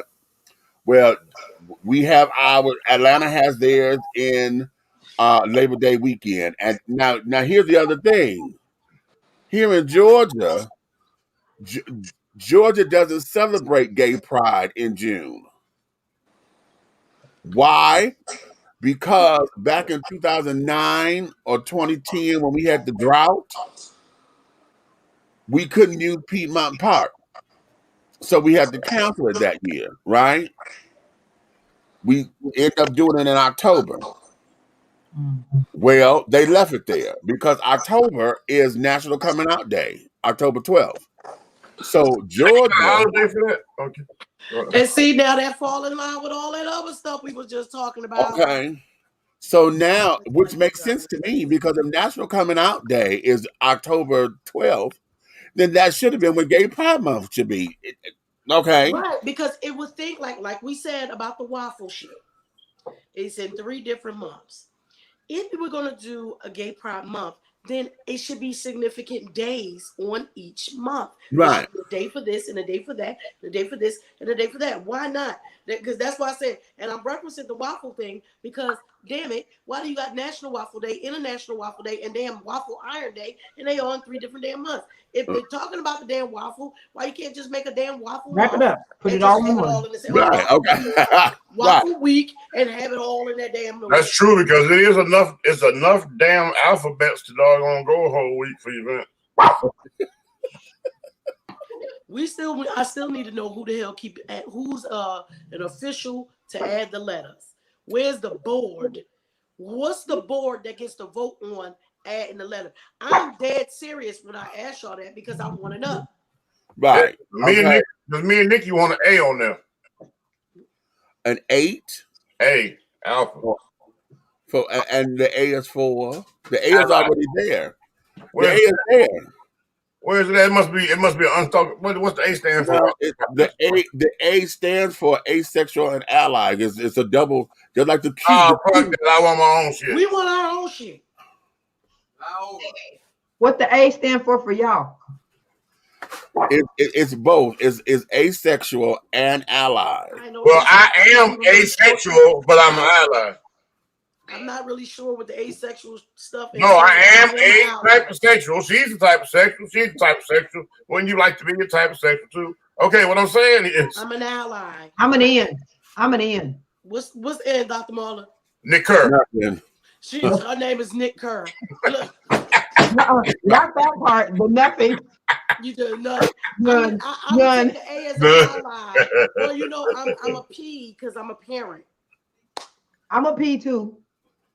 So what we need APs then? We allies and parents. Yeah. Well, hold on, because now I don't know about that. Well, ally means friend, so that's your friend. But yeah, I mean, there's anybody that wants to be a friend back. P flag is already there for parents and friends of lesbians and gays. That's what. We do got that. Okay, what's the D flag? What's the D flag? P flag. What'd you say? No, what's the D flag? Shut up, fool. No. What's the D flag? They probably got one. Just keep looking. They don't. Okay, that means that's us. We different. I'm with you. I'm different. Right. I'm with you. I'm different. I don't know. I mean, it makes sense. We different. Anywho. I just really want to know who gets to make the final decision. Call that number to send that thing, and you can ask them. What council does it go to before the letters are added? I'm really curious. I want to know. Just like we asked, Dr. Marla looked up who the hell we can get a day registered by. We all getting days read. We have an Atlanta Hot Radio Day, Dish and Tea Day. Let's Talk Without Nikki Day. June 6th, I'm going to register as Aunt Nikki Day, period, on my damn birthday. Whatever days your birthday is, it's going to be Big Red Day, Uncle Mish Day, Cupcake Day, Dr. Feed a Stripper Day. Who day? Okay. Feed a Stripper Day. Feed a Stripper Day. If you want to register, I'm going to sign the paper with you. If they can make all this dumb You stop that. You stop that. You stop. You said feed a hoe. Save a hoe. Feed a hoe, save a hoe, honey. Who said that? Dr. Marla said that? Dr. Marla. Yeah. I mean, when you said feed a stripper, I thought, well, you know, feed them all. Let me tell y'all something. I bet y'all she never had to go to her prayer closet as much as when she sit up on these panels with us. We be trying, Lord. And I got to bring the word tomorrow, so I got to get off tonight so I can repeat. Yes, because once you know Red come in the room, Dr. Marla, it's over. Why you always blaming me? Well, here we go. I need to do Shashanda.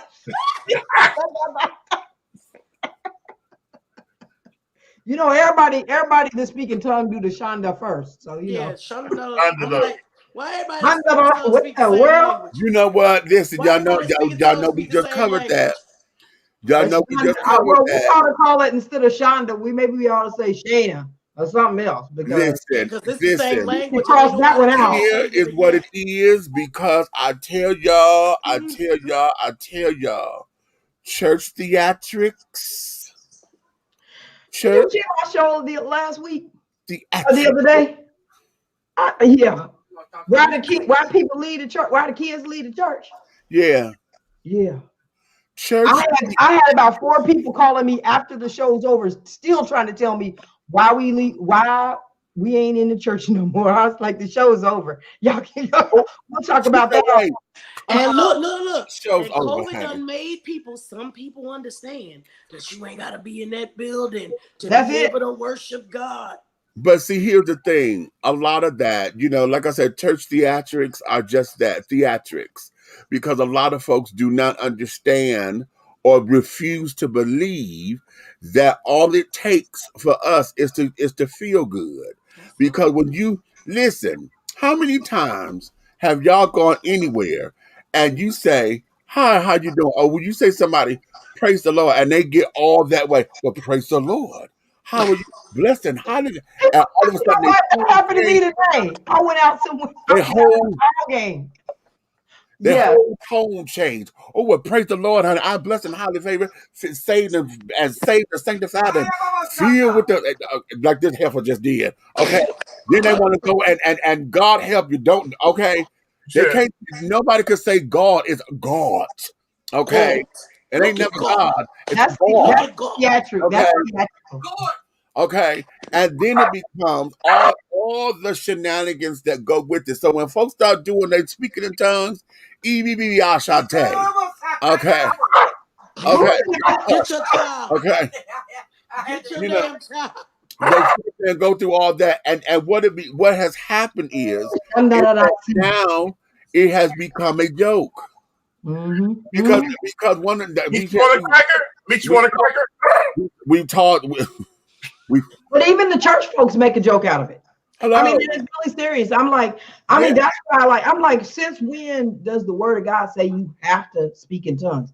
It does say it talks about in Acts 2 and 4, the Holy Spirit, you know, we understand that it's real. But when people do it, I mean, I'll be like, I don't want you to be speaking in tongues around me like that in the church. Like, okay, let me interpreter, I don't want to hear it.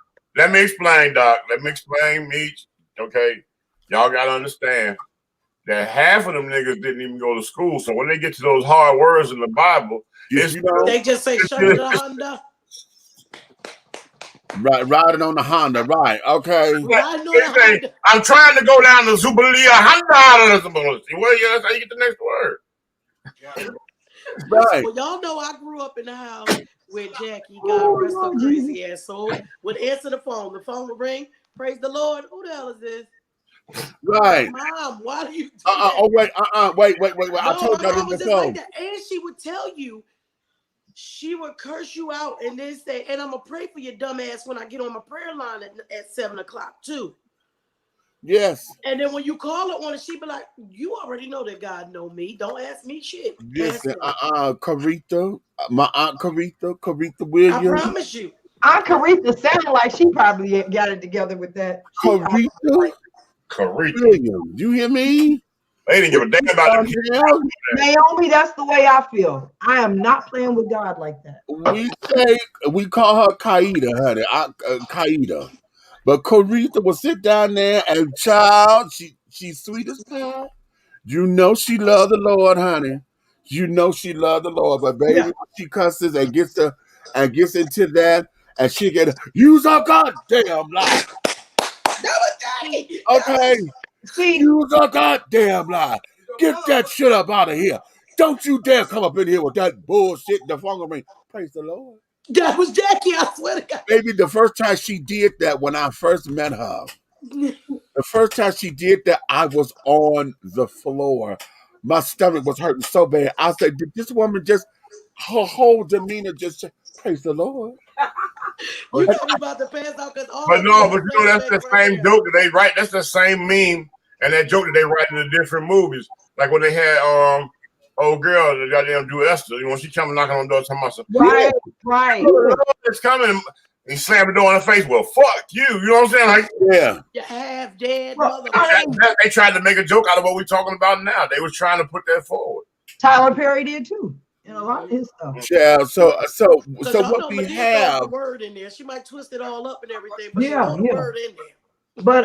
But that one Naomi, when she, her comment, or when she said she ain't playing with Jesus. I don't either when it comes to that, and it's like the word of God is too serious to be playing like that, you know. And people want to lay hands on you in church, and you know, lay hands on me. That's transfers of energy, honey. You're not laying your hands on me. I'm sorry. Well, if it's of the spirit, that's one thing. But a lot of these people, me and your spirit might not be the same thing, and what I might be having a conversation with is might be not what you having a conversation with. I don't trust everybody. Well, you're not supposed to. The Bible already tells us don't lay your hands on no man suddenly. Anyway. Here's where this is, because everything about a lot of this becomes is all subjective because everybody believes differently. Mm-hmm. So what you have to do is make sure that you are in alignment with what you believe your faith is. So this is why there's just certain things. It's just like running your house. There's certain things that you just will not let go on in your house. Okay. Now, they have it that way, but over here it's not going that way. Exactly. And there's sometimes you may get a little lenient and carried on, but then there are other times where there's just certain things that are just no, we're not doing that here. Mm-hmm. We don't do that here. We don't do that here. I don't give a damn what so and so is doing over there. Okay, you got folks who you can't come in my house with your shoes on. Okay, and carry it on. So this is what we do here. You know what I'm saying? It's like for me, y'all know I'm not conformed to any mainstream religion, but y'all know my heart has always been in Islam. That's what I was born into and everything. So for me, even though it's been in what? In Islam. In Islam. Oh, I thought you said something else. I'm like, wait a minute. Oh, no. But and I may not follow everything, because I've learned so many different things and I've been able to take all the things that I know are true to me. But I like when I said, I might not make salat 5 times a day, but there were times with that, and I keep forgetting to do it, that I would set my alarm on my phone for the 5 times a day when the prayer, because there's an alarm that you can set for when it's time to make salat, and I would just use those times to just pray. Mm-hmm. It might not be the actual salat, but I would still pray. For me, y'all know I'm not eating no pork, and I've always been to where don't bring it in my house. Mm-hmm. I don't want it in my house. And I'm still like that. My kids' friends be like, "We sorry, Miss Nikki." I'm like, "Don't be sorry. You can sit your ass on the step when you get finished. You can come." Right. You can't get mad at somebody for a rule they have or what, you know. And that's the whole thing about belief systems and carrying on, because like I always say, it would be arrogant of me to say that is not of God, but what I will say is that doesn't agree with my spirit. Okay, that spirit does not agree with me, so no, I can't. I won't have that around me. Okay, and I would do that because I can't tell you what is and what ain't God, considering that. We're still unfolding and learning all of the splendors all the time. Yeah. we're learning all of the splendors of God. And in that, this is the perfect segue into going into what we were discussing. Why are you playing the baby oil? Sorry, y'all. I just have to say, Lily says she knows that I'm taking a flight in the morning. She knows it's late, but she wanted to give me something she made for me. She made a pop-up "I love you" for my birthday. Oh, that's sweet. An early birthday present. An early birthday present. Oh, that's so sweet. Why she trying to make me cry? I'm trying to mind my business. Put it in the room for me. I'm gonna come in there. And can you get out the baby oil gel? Because I can smell it. And stop jumping in that bed. What, it smells so good. That's all right. It's about to break. I hope she said, but it smells so good. But and before Red, you wasn't on when we came on. When I got home, this was here. It's time for petticoat. Right. Okay, but all of this segues into what is going to be the meat and potatoes of today, and that there is our call today's show when you realize you are because God is. Oh yeah, we talked about that in the when car. you realize you are because God is. Okay, and all three of us say that I am. Okay. All three of us, we went over, we had our car club meeting and we went to go and visit another member of the Car Club of America. He's with another agency. But we went because today is his 48th birthday. It's actually Monday, but they were celebrating it today. We're celebrating today, right? He's actually on the 7th. Okay, so the thing is that we share the same name. His name is Demetrius. And I'm going to shout it out because what has happened is clearly,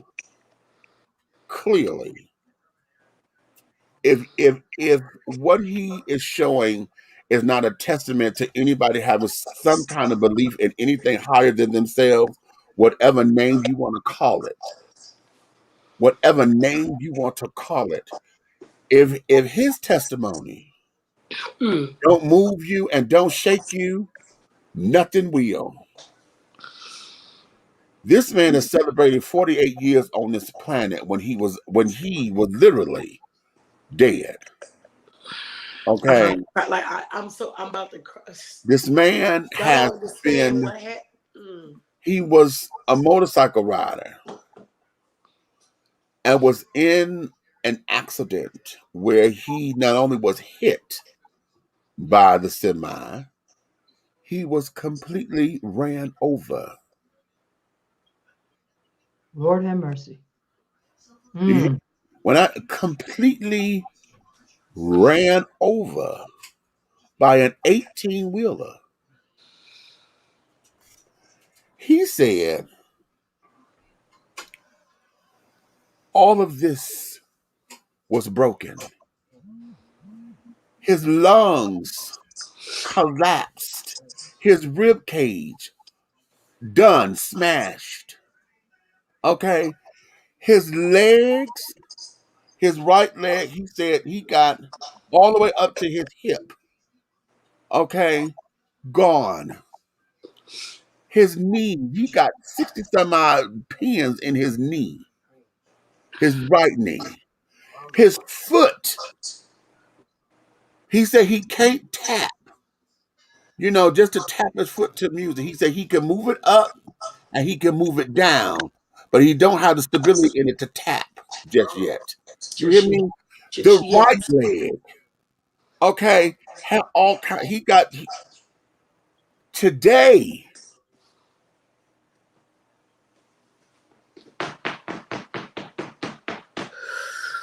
Walking in his house, to say happy birthday. He was so elated. He said, "Wait a minute."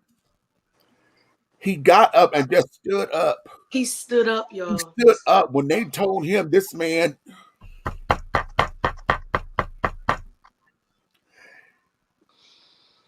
By every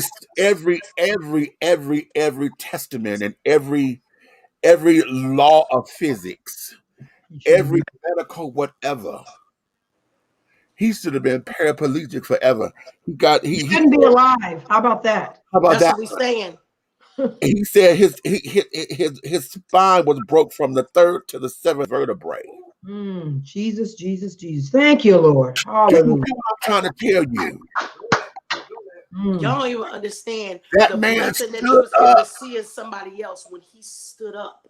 He said when he goes to therapy, he was able to do 64 steps. Okay. But wait, let me tell you what he told me. Because y'all know when he was in the hospital, it was COVID. Can't nobody see him. All kinds of stuff. He said, y'all being here has made me so happy. Because it's the people that I know that care. Because y'all just show, because we ain't show up individually. Right. Right. We in a car club line. Right. We showed up. Because, and when we were going, you guys, I didn't even remember who that was. I was going because Red said, we going over such house, we going over Big Guy house, right? Is that his car club? Big Boy house, and blah, blah, blah, blah, blah. And it wasn't computing with me until we got there that I actually knew who he was. Mm-hmm. And when I looked, and I'm like, to see this man stand up after we know what done happened to him, and then for him to thank us for coming. Real ministry. That's what ministry is. He was happy that we was, he said, because the people that are here are the people that's supposed to be. See? Hallelujah. That. And when we're here, it's that sits down, because just to hear him say that he's looking to get into a pool, because right now he needs one with the ramp because he can't do the steps right now. You know what I'm saying? And when we sit down and when we look at all of our lives, we just sitting here talking about Black Music Month. As you know, when you get your music on, huh, you patting your foot, snapping your fingers. And we take that stuff for granted. That little thing for granted. That little thing to tap your foot to music, and he can't tap his foot right now because he wasn't supposed to have the tap. He's supposed to be out of here. Man, let me tell you something. From the time that he could open his mouth, at least a quarter in, he has been FaceTiming me ever since making the nurse hold the doggone phone. When he couldn't move nothing but his mouth, he was making literally nothing but his mouth. And only a quarter of an inch was he not FaceTiming me. Every day. We're talking in the morning, we're talking at night, we're talking. Every time they say something, do something, he FaceTime. Hallelujah. Hallelujah. Red, when he got up and switched chairs. Right. And what got up and switched chairs. I said, look at God. Bruh. That's right. That dude, he called me one night. Wasn't he crying? He was crying, and I sat up there, and Meech already know it's I got something I fight inside of me, but you want the doggone word of God placed in your ear exactly what it needs to be and where it need to come from. Bring your problems to me. I'm gonna start speaking in a minute. I don't read it. It just comes to me. You know what I'm saying? So that's what true ministry is right there. A lot of people feel like the ministry is coming from the church. No. But we are the church. Whether you believe exactly everything, but we are the church. That's our job. Our job his job as a man that God has really touched, delivered, setting free, mobilizing, all the things that he does, he is allowing that man to minister to the spirit and soul of y'all, each one of you. And he told even me, and I don't know. But I'm gonna tell you what got me, Doc. not one of them, not one of them conversations, not even the short time ones, did he not give every ounce of grain of this boom, everything he honored to God. To God. Everything. That's what he every time we talk. Every time we talk. And I knew it was helping him that I would answer the phone and stay on the phone and talk with him, because I've run into people that ain't bit mobile, know what the doggone, how to find the dog table of contents in the Bible that he communicate with, that have walked up to me and said, man, I got a chance to talk to Big Boy. And I said, oh yeah, I start talking to him all the time. He said, man, he said, I asked him, had he talked to you? And his whole face lit up. He said, we talk all the time. Right? He said, his whole face lit up like it went changed. I said, because, I ain't tripping. I said, but that dude put me somewhere that nobody ever could put me in what I love to do. Mm-hmm. Right. And I'm not mad that it got taken away from me, but it wasn't taken away from me by his movement or my movement. It was the movement of God. He had to bring COVID in here because 2020, I was supposed to be on tour, opening for TK Soul, and my song hadn't even hit the radio yet, and I was going to be on tour, 22 cities. Okay. He was going to put me down in those backwood start. He already had it set up. I had to hit like 3 places. The next thing you know, Mobile would have been on FM radio. That's what 2020 was supposed to be for me. Did you hear me complain? Did you hear me cry? Nope. Pay my tithes and I get up before everybody in the house. And if you don't like the noise I'm making, then guess what? I don't care. Because I get up and put it on the loudspeaker and I'm in service. And guess what? If you're in this house, you're in service too. Amen. Amen. That's what we just said. And that's the way you do it is the way that you do it. And this is why it's individual. This is why I said when you realize you are, because God is. Right. And I don't want I don't want to get overly biblical, because some of y'all are tuned out and y'all will miss what we're trying to say. Right. Okay. What I want you to understand, I think the best song would be Ashford and Simpson when they said, I had to learn a lesson, never forget to count my blessings. My blessings, that's right.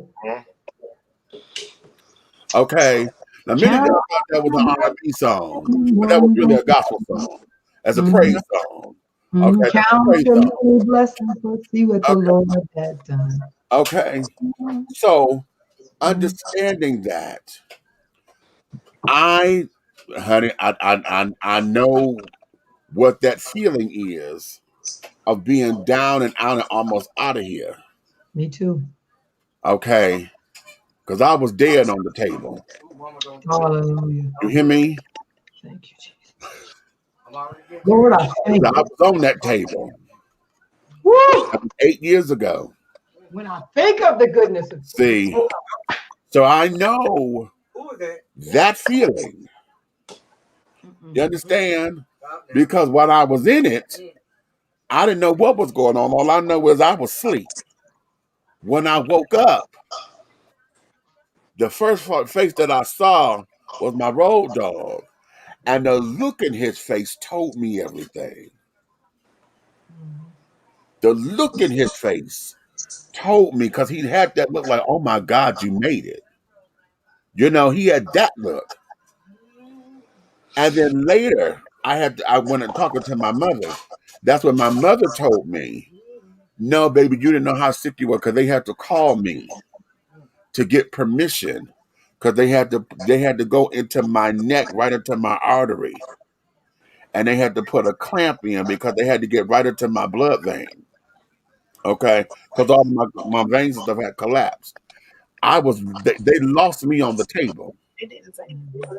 Okay. So, yeah, being there. Okay.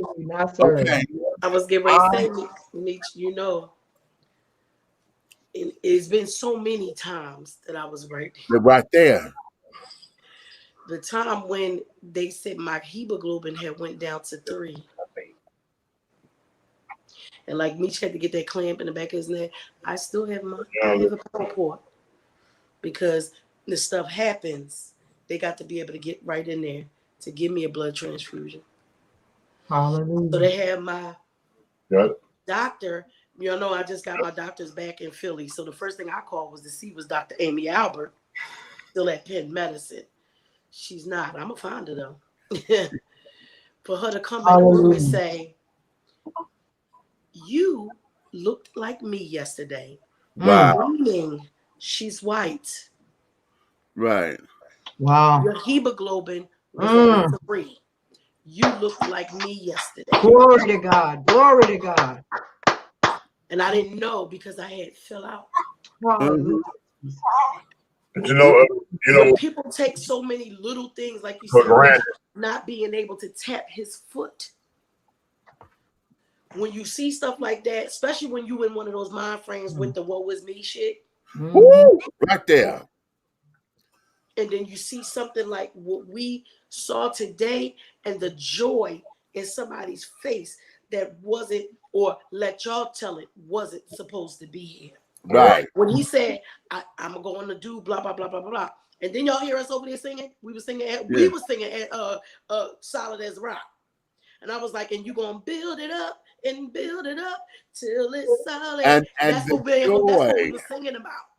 Because the joy. He was talking about what he said, I just want to be able to get balance. I said, oh, you can do it, because if you can say it, you can do it. Right. And that's what it was, because the joy in him of the anticipation of the day when it happens. You know what I'm saying? Because when he was talking about just tapping his foot, he said, no, I can make it go up and I can make it go down, but I can't get it to tap. Not yet. Not yet. He said, but we working. If it can go up and go down. He said, but we working on it. And when you heard that joy that is happening, baby, and I'm a big old crybaby anyway, so I had to walk away from him because I didn't want to break. Right. I saw you when you were moving around. I'm like, he don't understand. You know, we had to establish something, because when that first happened to him, bruh, I got one of the initial phone calls. Yeah. That it happened. I remember that. Then we got cut off from getting the information. And then somebody that I know that would have been 3 seconds from dying, I don't know nothing about what's going on. Just black. That's anxiety for your ass. And when I say I was like, wow, they really gonna do us like that? When everything they need for him, individuals, we had it because he trusted us with his life. We had all this stuff.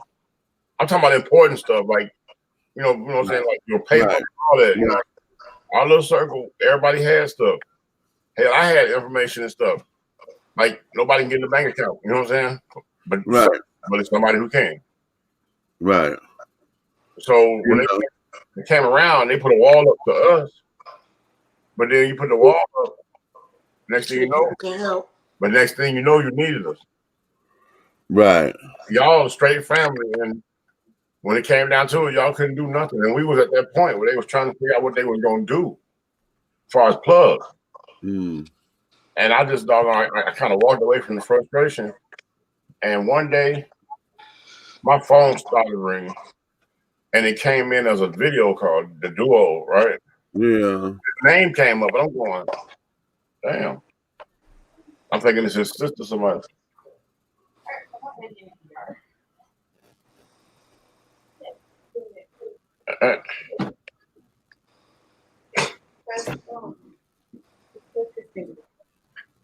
And he clipped it in some wrong way that his finger is infected.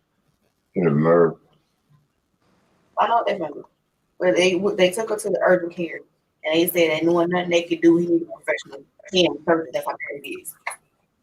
Oh God. So she hurt him. Okay. We should be straight. That's it. All right. Yeah, go ahead. Yeah, whatever. Right. But yeah, yeah. But anyway. No, just the fact that when I opened up that car, you know what I'm saying? You see his face. That shit was so crazy for me because I felt like God sent my friend back. I thought my friend was. I thought I don't know him. That was it. Right. You get what I'm saying? It was like, here you go. I didn't take it. You know what I'm saying? Mm-hmm. And me to open that up, and you can talk but barely talk, but you right there, and that's really all the mobility you got. And you thought of me to call me. Right. Right. I'm like, so I used to have to talk to him in increments, and then I talk him down. Don't do too much. I need you to put that in the healing. You know what I'm saying? And we'll say a little prayer and all that stuff, and I can get off the phone. I used to just let him say what he got to say, or if he need me to do something, I do. You know what I'm saying? Get it done. But I was trying to get him to say that energy because every time he got to look, because he'll talk to me, and somewhere around 7-8 minutes, just to show you how God is.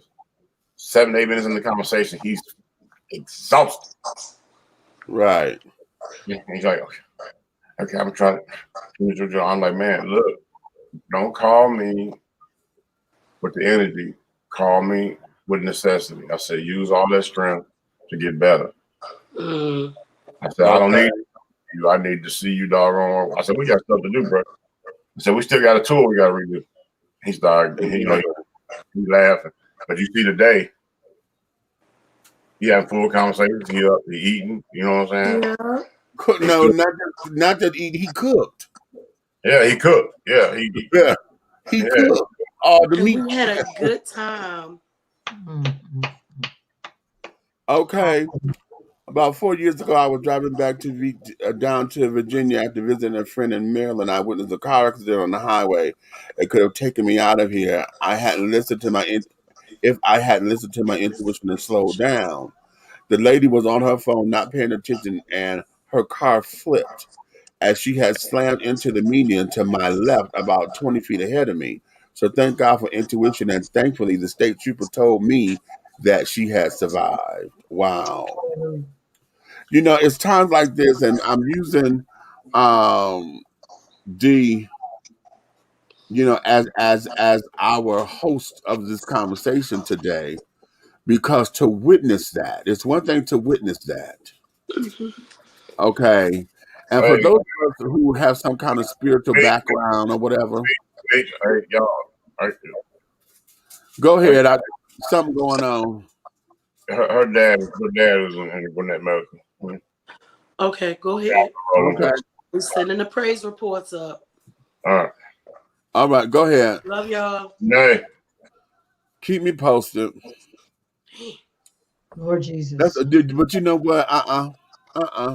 He gonna be fine. That there is a distraction from negativity, because you see what we were on. Well, exactly. And you know he be busy, but guess what? Yeah, that's what the enemy does. So. And Daddy and Pop gonna be just fine. Okay, so I was gonna share my testimony a little bit. I'm very. There's a lot of similarity of what happened. Like not what happened, but in that in 2004, I was driving with my two daughters. We went to my oldest daughter's graduation, and then on the way back from San Antonio to Killeen, Texas, we got into a horrible car accident. I wasn't driving. I had, you know how graduation, as a mom, you're doing everything. You're just running here until you're tired. I told my daughter, I said, I'm tired. I cannot make this 2-hour drive. We were taking my ex back to the airport. My husband was in Iraq. Okay. I got back from Iraq. So it was, my whole body was trying to get used to the time, you know, all that stuff. And she said, Mom, I can drive. I'll go ahead and drive. And you know how that, again, the intuition, but I didn't pay attention to it. I said, are you sure? I didn't feel comfortable. She was 18, but she really had never did the long trips. I was just like, sure. Because you done had a graduation, so you probably tired too. Because you know, tired and hype, your body, all right, all that. But she was like, I'm fine. I can get us back. I said, okay. I got in the backseat, my next to the oldest daughter, or the middle girl. She said, I'll sit in the front seat and make sure she don't fall asleep. I said, okay, I'm letting y'all know I'm going to sleep. So, take care of each other. You know what I'm saying? Right. We got down the road, probably 15 minutes, if that. The car flipping. Oh, Jesus. Flipping. It flipped twice. And I broke my neck in 2 places and my back in 3 places. When they had to call my husband, my sergeant major had gave me permission to go because it was over the mileage. Gave me permission to go because I worked for him. So it was like he knew what we had to do. So he was like, right. And I wrote all this is in my book that I did, but I'm saying all that to say, when I got out, when my husband came, they said they sent him on the first plane smoking from Iraq to come back because they said we're gonna retire her because we don't know if she's gonna actually survive, and if she do survive, she probably won't never walk. She probably won't never. They told me, you need to go ahead and probably put her in a nursing room. Mm-hmm. My husband said he came back and I heard him behind the wall, or behind the curtain talking to him. I hadn't seen him yet. He was coming in and he got there and I'm sitting up there thinking, who are they talking about? I didn't hear my husband say nothing. I just heard the doctor talking. So I'm thinking, who are you talking about going to a nursing home? In my mind, I feel like I'm okay, but I knew I was messed up. But I mean, and I was like, who they talking about like that? Then I heard my husband say, she's not going into no home. I'm taking her home. They had the hospital bed at the house. They had everything. My husband brought me home. I could not put my hand to I could not feed myself. I couldn't wipe my own butt. Nothing. Ooh. Well, as a woman, you know what I'm saying? As a woman, your monthly, all that's going on. My husband was taking care of it. I know, and we were newly married. We'd only been married a year. Wow. 1 year. So I say all that to say that when you say, what's the question? God is what's the you? When you realize you are because God is. Yeah, you are because of what God is. I am because of what God is. I would have never thought I would be walking. I can get up. I can do everything. I can really do almost anything now. There's some limitations on how far I can stretch and things like that. My neck, I can turn it probably right in here, but maybe like this part instead of this far. I had to fight for, even though they retired me from the military, I had to fight for my VA rights. Ooh. To have my VA as a Black woman in the military. They let me out and gave me 40%.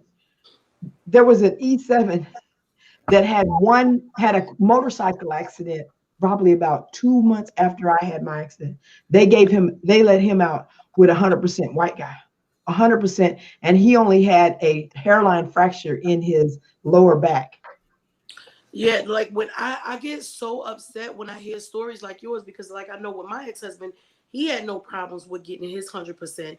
And his came mostly like it was some heart stuff happening from whatever happened in Desert Storm and then the PTSD or whatever. But he had no problems with getting it. So when I hear somebody, not saying that his thing is it's not important. Less, it's not important, but why do they do that? And like, they do. I feel They like do like any females veteran horrible. should have 100% benefits. If you serve this country, there should be nothing that you shouldn't have. But they don't. When it comes to black vets, already have it hard time getting it. But female black vets, oh my God, like literally. And so to make all of that, I turned around. I have recovered for the most part. I still have some issues. I just got my 100% last year, since 2004. I had a stroke. That's what sent it over. I had a stroke 2 years ago while I was working in DC. Yeah, you know what I'm saying? And it's like all that have to happen just so you can, but still, I am because of what God is. Come on. Listen. I can't give God no less glory. I can't not give him glory. I cannot serve him. And I know that it was God. And I always tell people in my testimony, I said, it was God that allowed that to happen because he was over in Iraq doing his thing. You know, military people, I was over here going, you know what? If he don't come back and he don't want to act right, I'll do mine. But God said, so he would not allow me to get out there too far. You see what I'm saying? He was like, so I say he had to lay me on. I'm gonna bring both of y'all right. I'm gonna reel both of y'all right on. Girl, I'm gonna lay you on your back so you can look up. So you can look up and know that it is me who has made you. I was in foster care. I had a tough beginning, but God. So I am not afraid of the gospel of Jesus Christ. I will, and it's not about shoving it down nobody else's throat, but it's about not being ashamed. That's what it is for you. That's what it is for you. know, and there's nothing wrong with that. That's what we always say. Your journey is your journey. And just because somebody takes a different road to you, don't mean y'all ain't all gonna meet up at the end. Right. But what worked for her is what worked. Right. And it's gonna work for other people as well. And what's gonna work for me is gonna work for me and maybe other people as well. But just because we don't all get on that same thing, don't mean you won't get there. But the minute that you forget that there is something higher than us. Amen. Amen. I feel sorry for your journey. That's all I'm gonna say. But don't. The reason why I say don't feel sorry is because it's a testimony. It's a testimony. Leela, I got somebody for you that can help you in that. That's crazy. See how that's some wicked stuff. Why would you not document her stuff? Right. Dang, princess. Leela, if you get in touch with the DAV, not disabled vets, but the DAV, go to them and go to your actual doctor that you have now and explain the circumstances. Let them document your records and then take it to DAV. They have claim officers that will work that for you. Exactly. I know someone who has service-related disability, but they placed him on 0%. Why? He wouldn't be able to certain and most benefits. That's how they do. Yeah. Many vets do not know you can join a veterans organization. Amen. Amen, TJ. And that's what, I mean, honestly, that's how I ended up having to fight. I had to get a DAV claim-based lawyer to actually fight, because even 40% and get out like that, it's like, what are you talking about? So yeah. So honey, listen, when we sit down and go into the whole idea, okay, guys, I just sent Meech a message. I have a flight to catch in the morning, and I love y'all. I'm gonna still be listening, but I'm gonna drop down so I can pack my bag and stuff and get my stuff ready. I love y'all. Let me tell y'all something. If you don't have a higher power, whatever your God is, figure it out. Have a conversation with yourself. What Mary say? It's the God in me. Talk to yourself. It'll let you know. Figure it out. Because we have to know that there's a purpose. You have a purpose. You are here. I say this all the time. Every day that we woke up, it was a luxury that somebody else didn't get. Amen. You better make say that count, because it's not just a blessing. It's a blessing, but it's not just a blessing. You know how we say every day is everyday stuff, right? Like do this. But then we got luxury items. Okay. We got luxury stuff. Every day you opened your eyes, that was a luxury that somebody else did not get. Make that day count for you. And understand this, that making it count for you might not be the same as making it count for me, making it count for me, making it count for Dr. Marlon. It say like you've been in this situation and something tragic has happened to you. Making your day count might be waking up and not feeling sorry for yourself that day and say, hey, at least I woke up. Right. If you a big time, whatever, your day making it count might be a little bit bigger for you. Mm-hmm. But whatever it is for you, make your day count. Yes. Exactly. If you going through depression and stuff like that, I know I've been there. Get some help. Get some help. Mm-hmm. You're making your day count might be you've been in the bed for a few weeks. You ain't did nothing but get up. Hopefully you wash ass. If you didn't, how about make your day count? Go wash ass. But it might be something as simple as you going from out of your dark bedroom into your living room. That's right. You did something different that's making your day count, because every day you could do a little bit more. It don't always have to be big giant stuff. And if it can be, do the big stuff. But if it got to be baby steps, do that too. Yeah. Because no, this day is not promised to you. Mm. It's Amen. not. And it is a luxury item. It's not an everyday necessity. It's a luxury item that everybody can't afford. And we know that because some people ain't get it. Right. All right. And I love y'all. I'll be in here tomorrow night because even though tomorrow's my birthday, I'm not going to celebrate it until I think on my daughter's birthday. I'm going to New Orleans to eat with her. Okay. So I'll be in here tomorrow. I love y'all, and I'll see y'all tomorrow night. All right. That there is that. Yeah, and that's right, PJ. That's exactly right what you're saying. Small steps always. Yeah. It's sad. Yeah. It's just like the one veteran said. They were in Norfolk, Virginia. Every time they left treatment, they should have received documentation. Exactly. And I mean, it is small steps, because I remember, like, after the accident and I had to go through all that therapy, I remember crying because they took a peg, like a thing, like they did in the like with kids back in the day, and you'd have to stick a little peg into a hole. Yeah. And my hands shook so bad I couldn't even do the. And I used to. My husband has on a many a day just said, "Okay, stop the therapy right now, Marla. Let's concentrate. If you only get one peg, just work on one peg." And finally, I was able to do one peg and then two peg. But it was like, when I first got there, I couldn't even keep my hands sturdy enough to even pick up one peg, and it would just shake it. Right. And I would cry because I'm in my 30s. Right. Shaking like I'm in my 80s. Right. Right. So baby,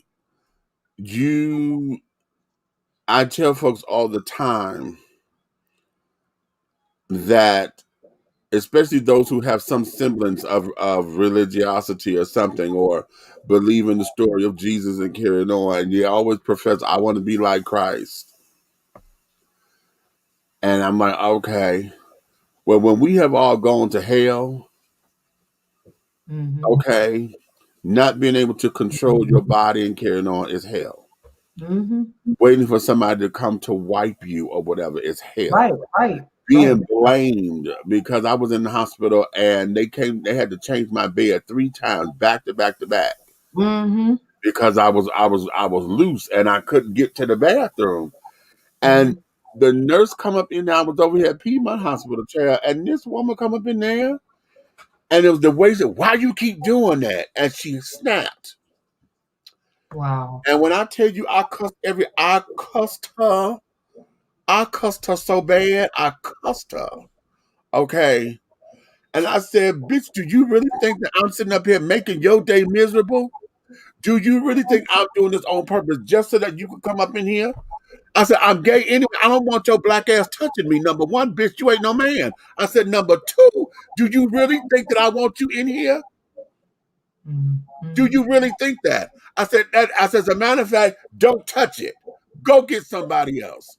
I said, "Don't you Mr. Taylor me right now." And then when I tell you I cussed that bitch so bad, baby. Oh, everybody come running down there. What's the matter? What's the matter? I said, "Get her the fuck up out of here. She better not come back up in here while I'm here."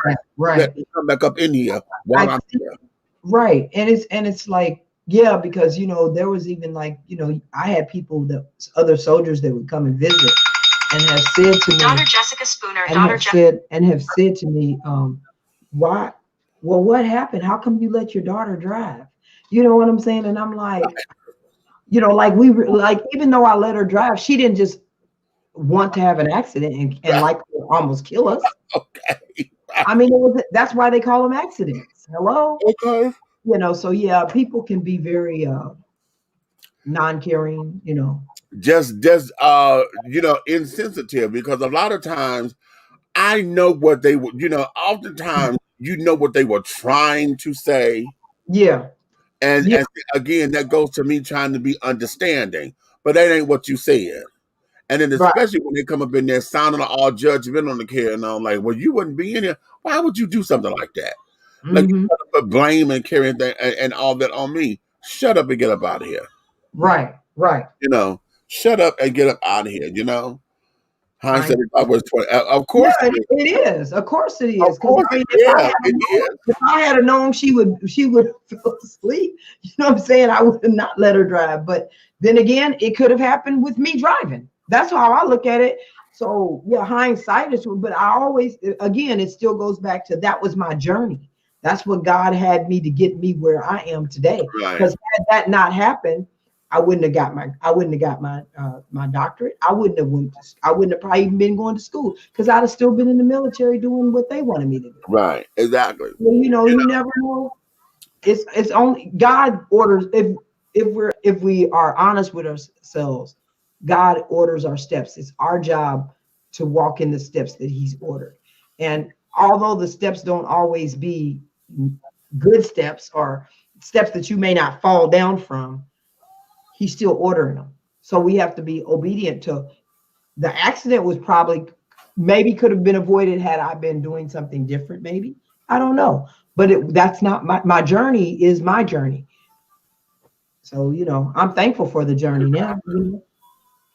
Yeah. We go through what we go through, not just for ourselves, but for somebody else. Other people. That's it. We go through life's ambiguous terms, the obnoxiousness, the hatefulness, because we have to become into alignment with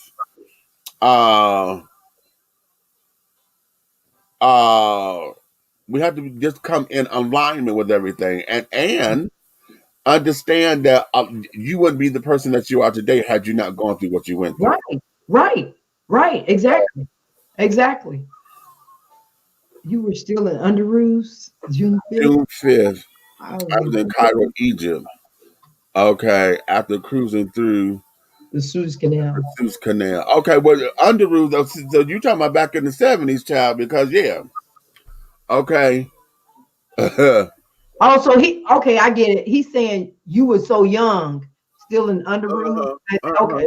Because I was like, okay, trying to figure out what he was saying. Yeah. Okay.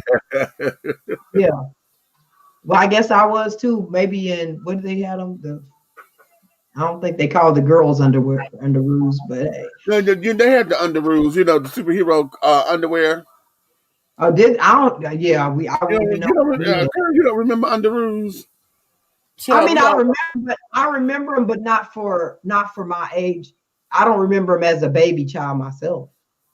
Oh yeah, child, please, because I wanted the Wonder Woman ones, but of course they were in 1975. That's why. Because I was already old. I mean, I wasn't old, but by 75, I wasn't. Yeah, I was 5. Yeah, I was 5. Yeah. So yeah, that's what I'm talking about. If I was an Underoos, it had been in the 70s. Because 75, I was exactly 5 years old. Okay, just starting kindergarten. Okay, now in fact, that's 2 years before Wonder Woman came on TV. So right. But I'm gonna have to get up out of here too, because I gotta get. You got to get your thing together. So okay, that's cute. I'm gonna sit up here with the people just for a couple more seconds and things to bring a couple things home. Okay, thank you. So I said Wonder Woman, honey. I wanted my Wonder Woman Underoos, but because they were girls, of course, my daddy was not having it, and carried on. And my mama wasn't gonna buy it because I was a boy and they were girls. And then it was a t-shirt and panty set for girls. Oh, I remember those, the t-shirts where they were just like back in the day, I mean, nowadays they would say like, what'd you call them? The wife beaters kind of, I can't but stand they that were like, word. Yeah. I can't either, but I'm saying that's what they would call them nowadays. They were Yeah, like the skinny for the little girls. with the spaghetti straps. Yeah. Yeah, with the spaghetti strips. Yeah, I did Okay. wear those. So now Okay. the underoos, they had the Wonder Woman outfit, honey, on the t-shirt, and it had the her shorts were the panties, and that's what I want. I wanted the Wonder Woman underoos, but they wouldn't let me get it because it was certain panties Not and no. things. So of course they always wanted me to get the Superman ones, or the Batman ones, or the Green Lantern, or the Flash. I didn't want them. I wanted Wonder Woman because that was. Don't forget when the Incredible Hulk one came out. Every boy had them. My brother was the Incredible Hulk. Okay, I was Wonder Woman, and my friends and stuff. They still tease me when I was a kid. My cousins and all of them, they still tease me today. And everybody knows I have an affinity for Wonder Woman, honey. I got so much Wonder Woman paraphernalia up in here, and it's not all that I want because there's still some things that I want to get. But some of the statues and stuff, I don't have that kind of money to make yet to where I can have collectibles for those $200 statues and shit. Mm-hmm. Okay. They're called athletic t-shirts. Exactly. Okay. We call them tank tops, but I can't stand that. I can't stand that police term of wife beater, honey. Yeah. Okay. And what do you say? That term wife beater comes from the TV show Cops, right? I do remember that. Mm-hmm. I don't like it. I can't stand it because it objectifies black men, and it glamorizes spousal abuse. Right. So I got a wife beater on. What the? I don't like it. No, honey. No. But the reality is, most of them that wear them don't even have a wife. They beating their girlfriends. Exactly, but and a lot of that, and that's what it was. So every time the police, when they started with that old craziness, is because the police wanted to call it that because when they would go on domestic violence cases, they would always be like the guy would be and this that, and then it became this little term, and now it's a term of endearment, and I can't stand that. Oh no, you ain't gonna endear me with no wife beater. They don't even call them t-shirts anymore. As a matter of fact, they dropped the wife and they just call them a beater. I need me a beater and some jeans. I'm like, what? Once you put that term out there, you can't drop it and change it because that's what you've already been. And I can't stand that. I would call it a tank top before I call it anything. Right, right. Yeah. So a wife beater or a beater, either way, is just wrong, right? Yes. I'm like, what in the hell? All right, Meech. I'll talk to you tomorrow. Okay, my darling. Bye-bye. God bless. Good night. All right. So, darlings, yes, I can't stand that term and all of this, that, and other. But when we get into these particular places, what you say, TJ? It's called an A shirt. That's what we call them too. But that's what the A stand for, athletic. It was an athletic T-shirt or an A shirt. That's what it was. Yeah. My friend popped her son in the mouth. We were headed to Walmart. He asked his mother, "Could you pick me up a package of wife beaters?" Ah, okay. Yes, you said knock them dead in this damn mouth. No, they're T-shirts, honey. You better call them a tank top. Okay.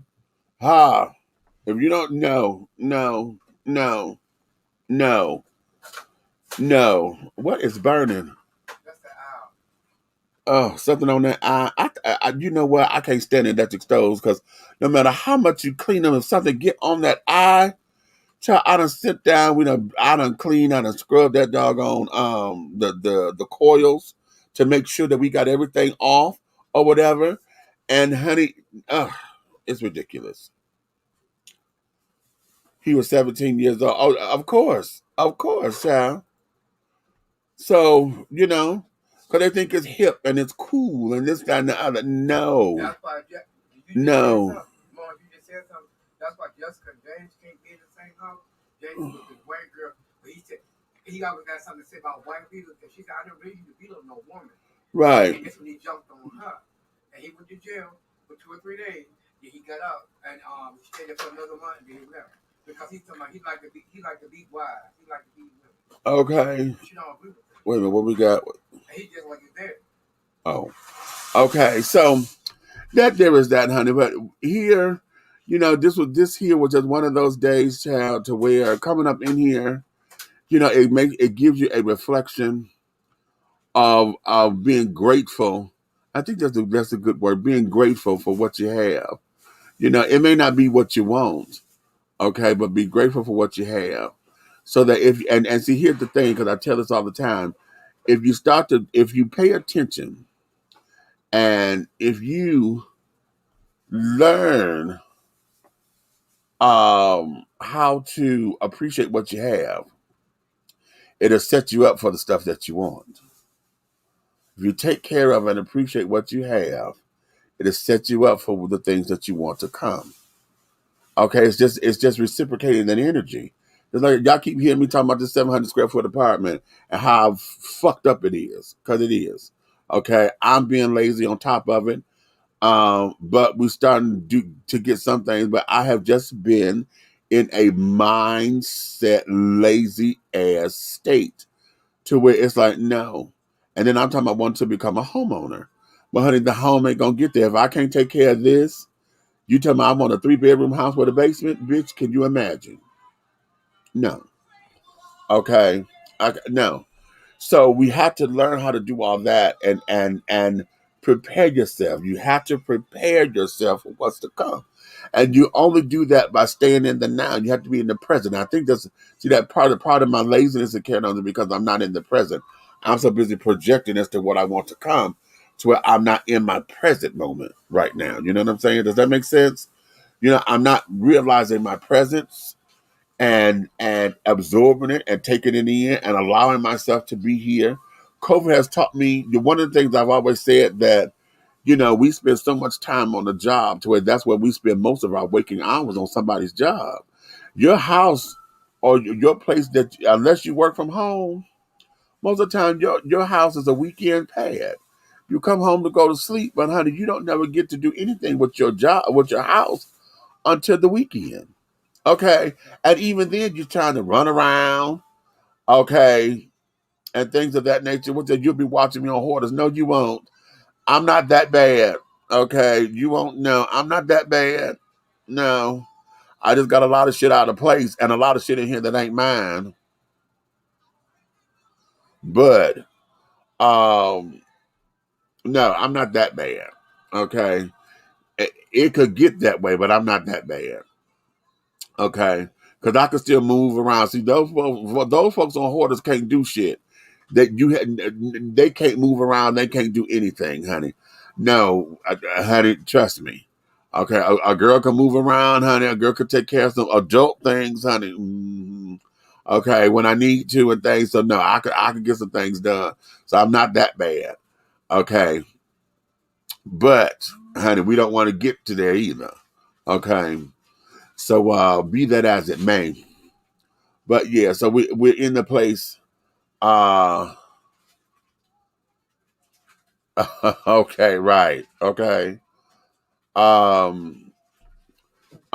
we need to just get to a place, honey. Like I said, today's title, honey, when you realize you are because God is. Okay. Or however, whatever you decide to call your higher power, even if it's your higher self, you are because your higher self is. Or your power, your higher power, or the universe, or the omniverse, or whatever you call that energy that you see to be a higher purpose. Okay, and your best self. Those are just the things that we have to do, and we have to get into alignment with it. So today has just been one of those days. Watching big boy Demetrius stand up and do his thing. After coming out of that car crash, I just can't even imagine having a truck, an 18-wheeler truck, literally run over you. Could you imagine that? That would kill you. That's a blessing. 18 wheels going over you. And you still here to celebrate birthday number 48, and you were able to stand up. You were able to go and cook dinner and carry it on. you got activities that they said you wasn't supposed to have. Yeah. Yeah. So when we look at our own lives, look at yourself, look at some of the things that you've done, look at some of the things that you want to do. Look back over your life at your accomplishments, because sometimes I think we get caught up into not being where we want to be, to where you forget to look at the things that you have accomplished. Go back over your life and look at your yeses and your successes. Okay, look at what you were able to do. Did you graduate high school or did you get your GED? That's an accomplishment. Okay, if you didn't do that, did you raise your children? Did you what? Look at your accomplishments. Okay, and say, yeah, I did that. Oh, yeah, I did that. Yes, I did that. Write it down. If you don't believe it, write it down. I did this to myself. I did this to my mother, and carrying on, because it reads differently. It reads differently. When you sit down and write down all the stuff that you've done, my mother did this to me too, because she was telling everybody, about my hustle mentality. Okay. Now I think it can stand some work, because I'm a do-gooder in the worst ways, and I'm not in the worst ways, but I'm a do-gooder. I'm not necessarily out here trying to rob somebody and carry on, or make my hustle so strong to where I'm out to get it. What folks call being hungry for it. I'm not necessarily that type of hungry, honey. I got an appetite, but there's a certain way that I want to carry myself. Okay. I'm not trying to backstab and bite folks in the ass and carrying on, unless there is. Just to get ahead of the game, So when she sat down and she went to telling folks, well, yes, my son, he's an excellent salesman, and I beg to differ, but she said he's an excellent salesman because, she was talking about how I've done Avon. I used to help sell Tupperware for my godmother. I got into Jaffa for a minute, Melaleuca, which I got back into, and things of that nature. So, and then when she was saying all that, I said, damn, I used to sell candy all the time at the school and this, that, and the other, and they get me, when we doing fundraisers and stuff, I'm selling raffle tickets and all that kind of stuff. Because of my personality, I go up to folks and say, give me $1 for this ticket, honey. It's just $1. Okay, you finna spend 20 on that cocktail, and just give me $1 for this drink. And and for this ticket rather. That kind of thing. So, then when I look over the stuff that I was able to do, my journey here to Atlanta, honey, when I tell folks, wow, I'm a college graduate now. I finally got my bachelor's. I've written 2 books. I've started a radio show. And now we have a television show. Now we're going to do film, movies, and television. I've directed movies. I've been in movies. I have a Tyler Perry movie, a credit to my resume. So when we start, when we start to list our accomplishments, honey, I've had 2 successful club nights.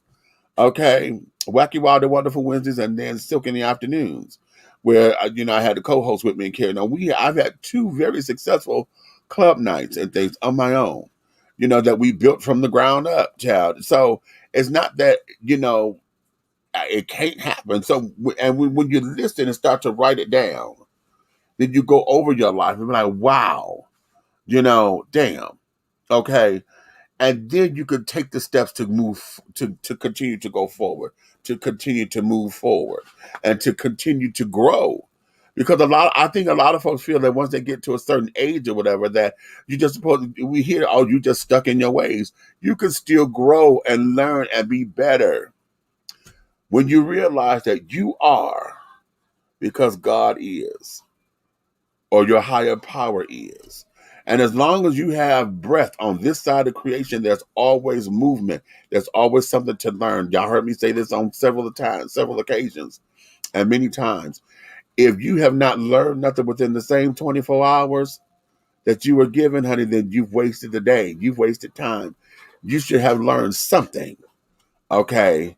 Something new should have come across your brain cells or into your consciousness within the time that you was awake. Okay, even if it means that, honey, you found a new smell, honey, something. Oh, I ain't never smelled that before. Learn a new flower. Learn something about Black history. Learn something about white history. You know, should have learned something today. Okay, to keep your mind sharp so that you can move and groove and grow.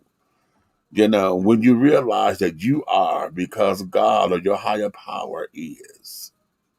When you realize it, what do you do with it? How do you maneuver? How do you honor it? How do you give thanks for it? How do you tell the omniverse or the higher power? How do you say thank you for it? When you realize you are because it is. Okay. How many of you have had parents? You know, we're coming up on Father's Day this month. Okay. A lot of y'all have, the fathers were not available. Okay. But you're here because they did it. Without them, there is no you. Okay.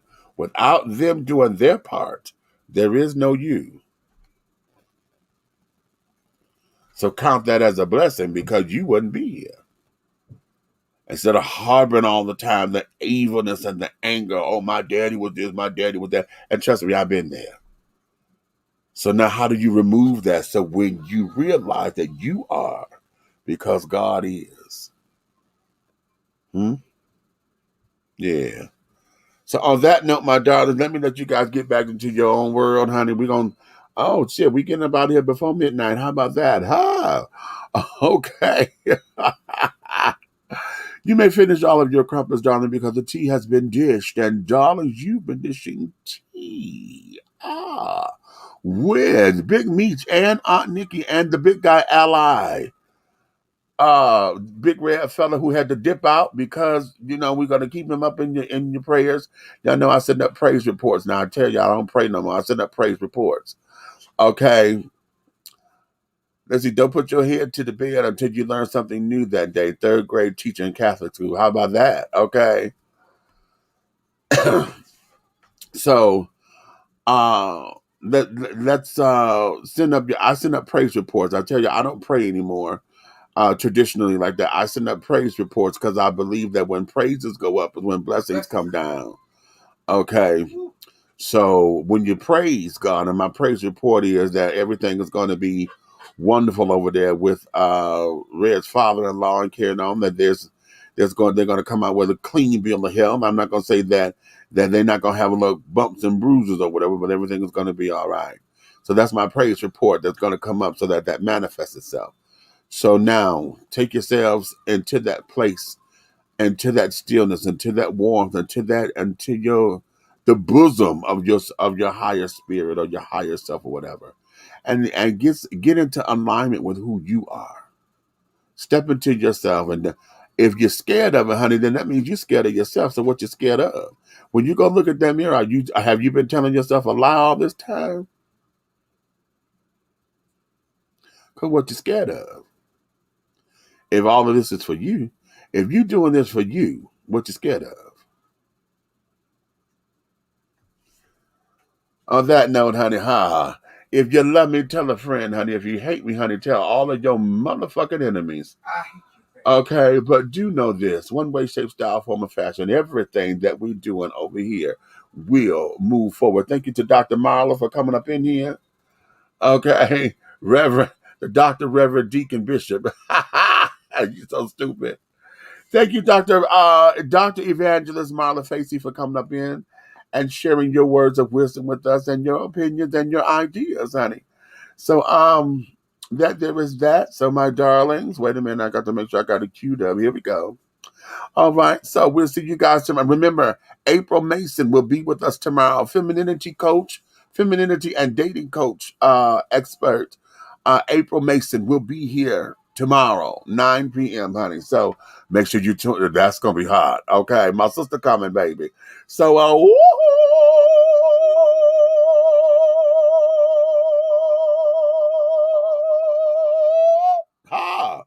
and scene.